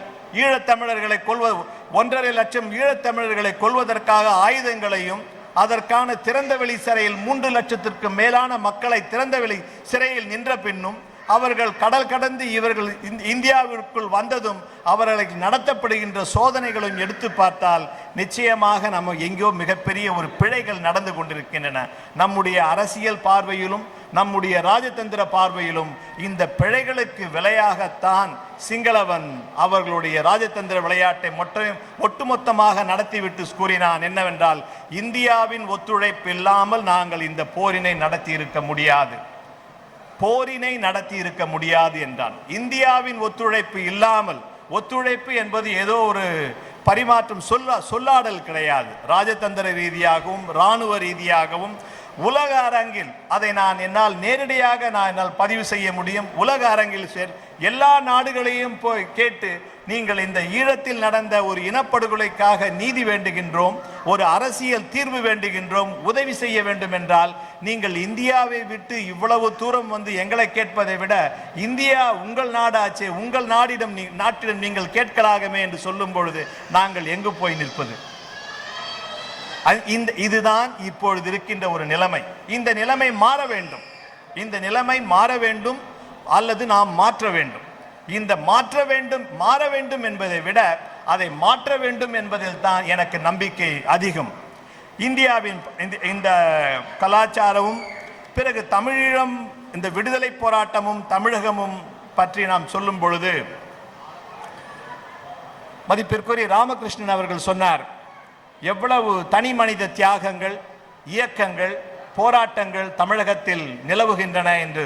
இது கடந்த ஒரு 5-10 ஆண்டுகளாக அல்ல, இந்த 40 ஆண்டுகளாக, குறிப்பாக 1983ஆம் ஆண்டிற்கு பிறகு தமிழகம் மிகப்பெரிய அளவில் நேரடியாகவும் பல வகைகளில் அந்த ஈழ விடுதலை போராட்டத்திற்கு மிக உந்துதலோடு போராடித்தான் கொண்டிருக்கின்றது.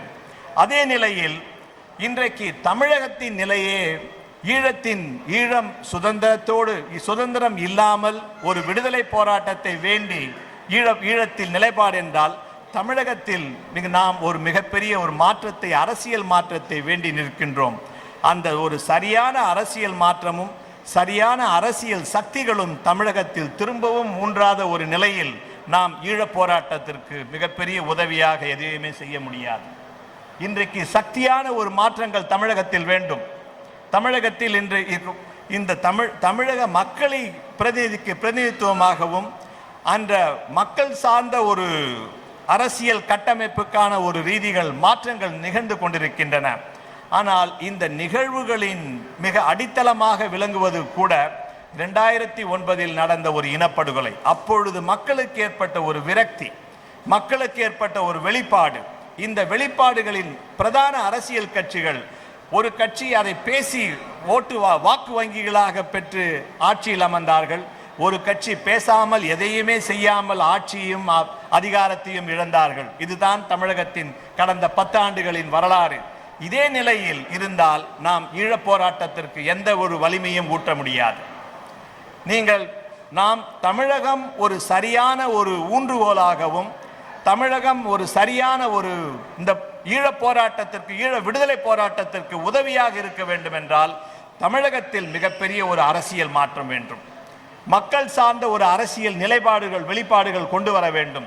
எப்பொழுது இந்த மாற்றம் அடுத்த கட்டத்திற்கான ஒரு மாற்றம் மக்கள் சார்ந்த அரசியலில் முன்னேற்றம் நிகழுமோ, இந்த மக்கள் சக்திக்கு ஒரு மாற்றம் உருவாகுமோ, அப்பொழுதுதான் அந்த ஈழப் போராட்டத்திற்கும் ஒரு ஒரு உண்மையான ஒரு வடிவம் அல்லது நாம் உறுதியான ஒரு ஆதரவு கிடைக்கும். அதற்கு உதாரணமாக நாம் சொல்ல வேண்டால் 2009 ஈழத்தில் நடந்த போரின் பொழுது நாம் எல்லா நாடுகளிலும் இருந்து உதவி கேட்டோம்.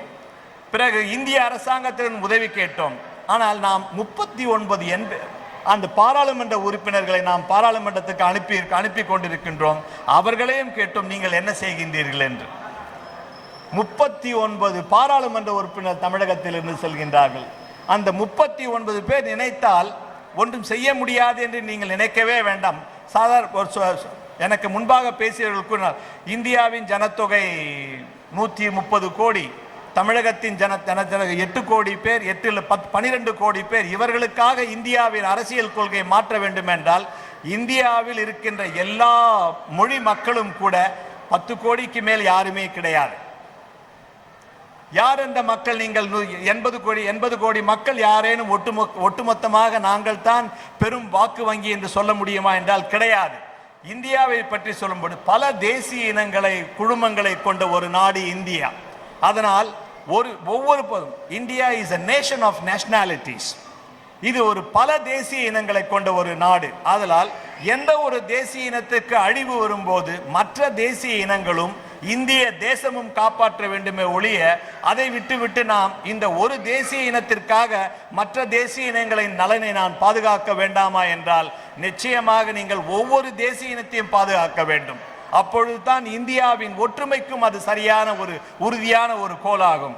அவ்வாறு இல்லாமல் தமிழர்களுக்காக நாங்கள் இந்தியாவின் வெளியுறவு கொள்கையை மாற்றிக்கொள்ள வேண்டும் என்றால் இன்று பாருங்கள், நீங்கள் தமிழர்களுக்காக நீங்கள் மாற்றிக்கொள்ளவில்லை. அன்று இன்றைக்கு சீனாவின் ஆதிக்கமும் தெற்கே பாதுகாப்பும் இல்லாத ஒரு நிலையில் தமிழர்களின் உறவும் தமிழர்களின் ஆதரவும் ஈழத்தமிழர்களின் ஒரு நம்பிக்கையும் இருந்தால் இன்றைய நிலையில் அதனுடைய வரைபடத்தை பாருங்கள். இந்த வரைபடத்தை நீங்கள் பார்த்தீர்களானால் வரைபடம் தான் உலகத்தின் அரசியலே கூட. உலக அரசியலின் மைய பகுதியே வரைபடம் தான். இந்த வரைபடத்தை பாருங்கள். இந்த சிங்களவனுக்கும் இந்தியாவிற்கும் எந்த விதமான ஒரு உறவே கடல் ரீதியாக நிலம் ரீதியாக அவர்கள் தமிழகத்திலும் இந்தியாவுடனும் தமிழர்கள் தான் நமக்கு பிரதான அடுத்த நிலப்பரப்பை சார்ந்தவர்கள். இந்த வரைபடத்தை நீங்கள் பாருங்கள். இந்த வரைபடத்தை பார்த்த பிறகு கூட ஆனால் இந்த வரைபடத்தின் நிலைமை இன்று மாறி இருக்கலாம். ஆனால் இந்த நிலமும் கடலும் எப்பொழுது இந்த ஈழத்தமிழர்களுக்கும் இந்த கடல் சார்ந்த நிலப்பரப்பும் ராஜதந்திரமும் அதற்கான உண்மைகளும் புலப்படும் பொழுது அந்த மிகப்பெரிய அளவில் உலக அளவில் ஒரு அரசியல் மாற்றங்கள் நிகழலாம். இதை சொல்லும் பொழுது நான் கடைசியாக ஒரு தமிழீழ அரசியலை பற்றி பேசும் பொழுது நான் எல்லா கூட்டங்களிலும் கூட சொல்லுவேன், இந்த இந்திய அரசியலை பற்றி பேசும் பொழுதும் உலக அரசியல், உலக அரங்கில் நடக்கின்ற ஒரு அரசியல், அதற்கான எழுச்சி போராட்டங்கள், அரசியல் போராட்டம். இப்பொழுது நாம் நிற்கின்ற களம் ஒரு அரசியல் போராட்டம். இந்த களத்தில் நின்று பார்க்கும் பொழுது இந்த போராட்டம் இன்று 4 வடிவங்களில் இந்த போராட்டம் நடந்து கொண்டிருக்கின்றது.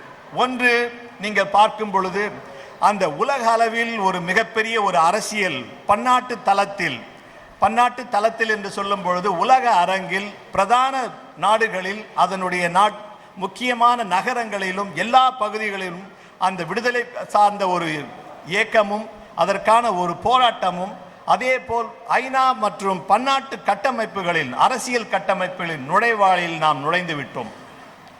இது இந்த நூற்றாண்டின் மிகப்பெரிய நாம் எவ்வளவு துன்பங்களை சந்தித்தாலும் கூட ஒரு ஆக்கப்பூர்வமான நிகழ்வு என்னவென்றால் பன்னாட்டு அரசியல் கட்டமைப்பின் நுழைவாயிலில் நாம் நுழைந்து விட்டோம். இது எல்லா நாடுகளும் செய்ய வேண்டிய ஒரு முக்கியமான ஒரு செயல்பாடு. அந்த நுழைவாயிலில் சென்று அங்கு நடக்கின்ற ஒரு போராட்டத்திற்கு மக்கள் போராட்டம் இருக்க வேண்டும். அந்த ஈழ மக்கள் போராட்டம் இருக்க வேண்டும் என்றால் அது ஈழத்தில் இருக்க வேண்டும், வடக்கும் கிழக்கும் என்று. இந்த வடக்கும் கிழக்கும் என்று பேசும் பொழுது அந்த வடக்கும் கிழக்கும் இணைந்து தான் ஈழம். ஆனால் இலங்கை அரசாங்கமும் இந்திய அரசாங்கமும் ஏறக்குறைய 10 ஆண்டுகளாக அவர்கள் பேசிக் கொண்டிருப்பது என்றால் தமிழர்கள் என்றால் ஈழத்தமிழர்கள் என்றால் வடக்கு மாகாணம் மட்டும்தான். வடக்கு மாகாணத்தில் பற்றித்தான் அவர்கள் அரசியலை பற்றி பேசுவது, நிலம் பற்றி பேசுவது, அங்கு மற்றும் குடியிருப்புகள் பற்றி பேசுவது அனைத்தும். இது ஒரு முக்கியமான ஒரு கவன ஈர்ப்பாகும். திசை திருப்புதலுக்கான ஆயத்தங்கள் வடக்கும் கிழக்கும் தவிர்த்து அந்த ஈழம் கிடையவே கிடையாது. இந்த ஒட்டுமொத்த நிலப்பரப்பையும் கொண்டதுதான் ஈழம். அந்த ஈழத்தின் வடக்கையும் கிழக்கையும் தவிர்த்து நாம் வடக்கு யாழ்ப்பாணம் மற்றும் நாம் பேசியிருக்கும் பொழுது நாம் எதையோ நம்மை நாமே தவிர்த்து கொண்டிருக்கின்றோம் ஒரு முக்கியமான அரசியல் சொல்லாடலில். இது நிலையில் அடுத்ததாக இந்த வடக்கு மாகாணத்தில் நிலப்பரப்பு சார்ந்த உரிமைகள் இன்னும் மீளப்படவில்லை, நிலங்கள் மீளப்படவில்லை, மக்களுக்கான உரிமைகளும் வேலை வாய்ப்புகளும் வாழ்வாதாரங்களும் இன்றைக்கும் கிடைக்கப் பெறவில்லை. இன்றைய நிலையில் இத்தகைய ஒரு நிலையில் மற்றும் அங்கு தமிழ் பிரதிநிதிகளினுடைய வேலைப்பாடுகள், அரசியல் வேலைப்பாடுகள் என்றால் இங்கு நடந்தது இனப்படுகொலை ஒரு பக்கம் வடக்கு மாகாணத்தை சார்ந்த ஒரு தலைமை அமைச்சர் சொல்லும் பொழுதும் மற்றும் தமிழ் தேசிய கூட்டமைப்பை சார்ந்த தலைவர்களும் பிரதிநிதிகளும் சொல்லும் பொழுது இதற்கான இனப்படுகொலை என்பதை அவர்கள் வெளிப்படையாகவே பேச மறுக்கின்றார்கள். அதை சொல்லும் பொழுது தான் ஒரு திருக்குறளில் ஒரு குறள் சொல்ல விரும்புகின்றேன். அந்த செப்பின் புணர்ச்சி போல் கூடினும் கூடாதே உட்பகை உற்ற குடி என்று சொல்லும் பொழுது அந்த எந்த ஒரு அரசியல் போராட்டத்திற்கும் எல்லா பகுதிகளும் இயங்கினால்தான் அந்த அரசியல் போராட்டத்தின் முக்கியமான வெற்றி பெற முடியும். நாம் இப்பொழுது நடக்கின்ற ஒரு அரசியல் போராட்டத்தில் இந்த உள்நாட்டு அரசியலில் ஒட்டுமொத்த குரலாகவும் ஈழ மக்கள் பாதிக்கப்பட்ட நீதி குரலாக ஒட்டுமொத்தமாக இன்று வெளிப்படவில்லை.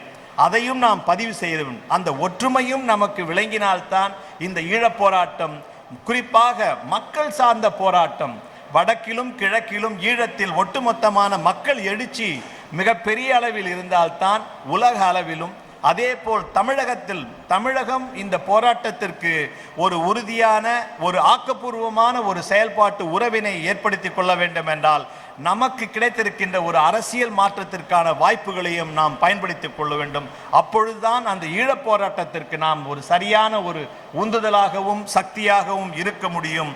இன்றைய நிலையில் உலக அரசியலிலும் மிகப்பெரிய மாற்றங்கள் நிகழ்ந்து வருகின்றன.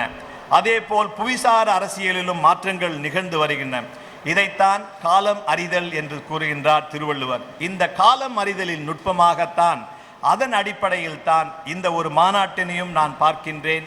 இந்த மிக முக்கியமாக ஒரு நுட்பமான ஒரு மாறுதல்கள் நிகழ்கின்ற ஒரு காலத்தில் நாம் நிற்கின்றோம். அதை சரியான வழியில் நாம் நடத்தி செல்வோம் என்ற ஒரு நம்பிக்கையுடன் என்னுடைய உரையினை முடித்துக் கொள்கிறேன். நன்றி, வணக்கம்.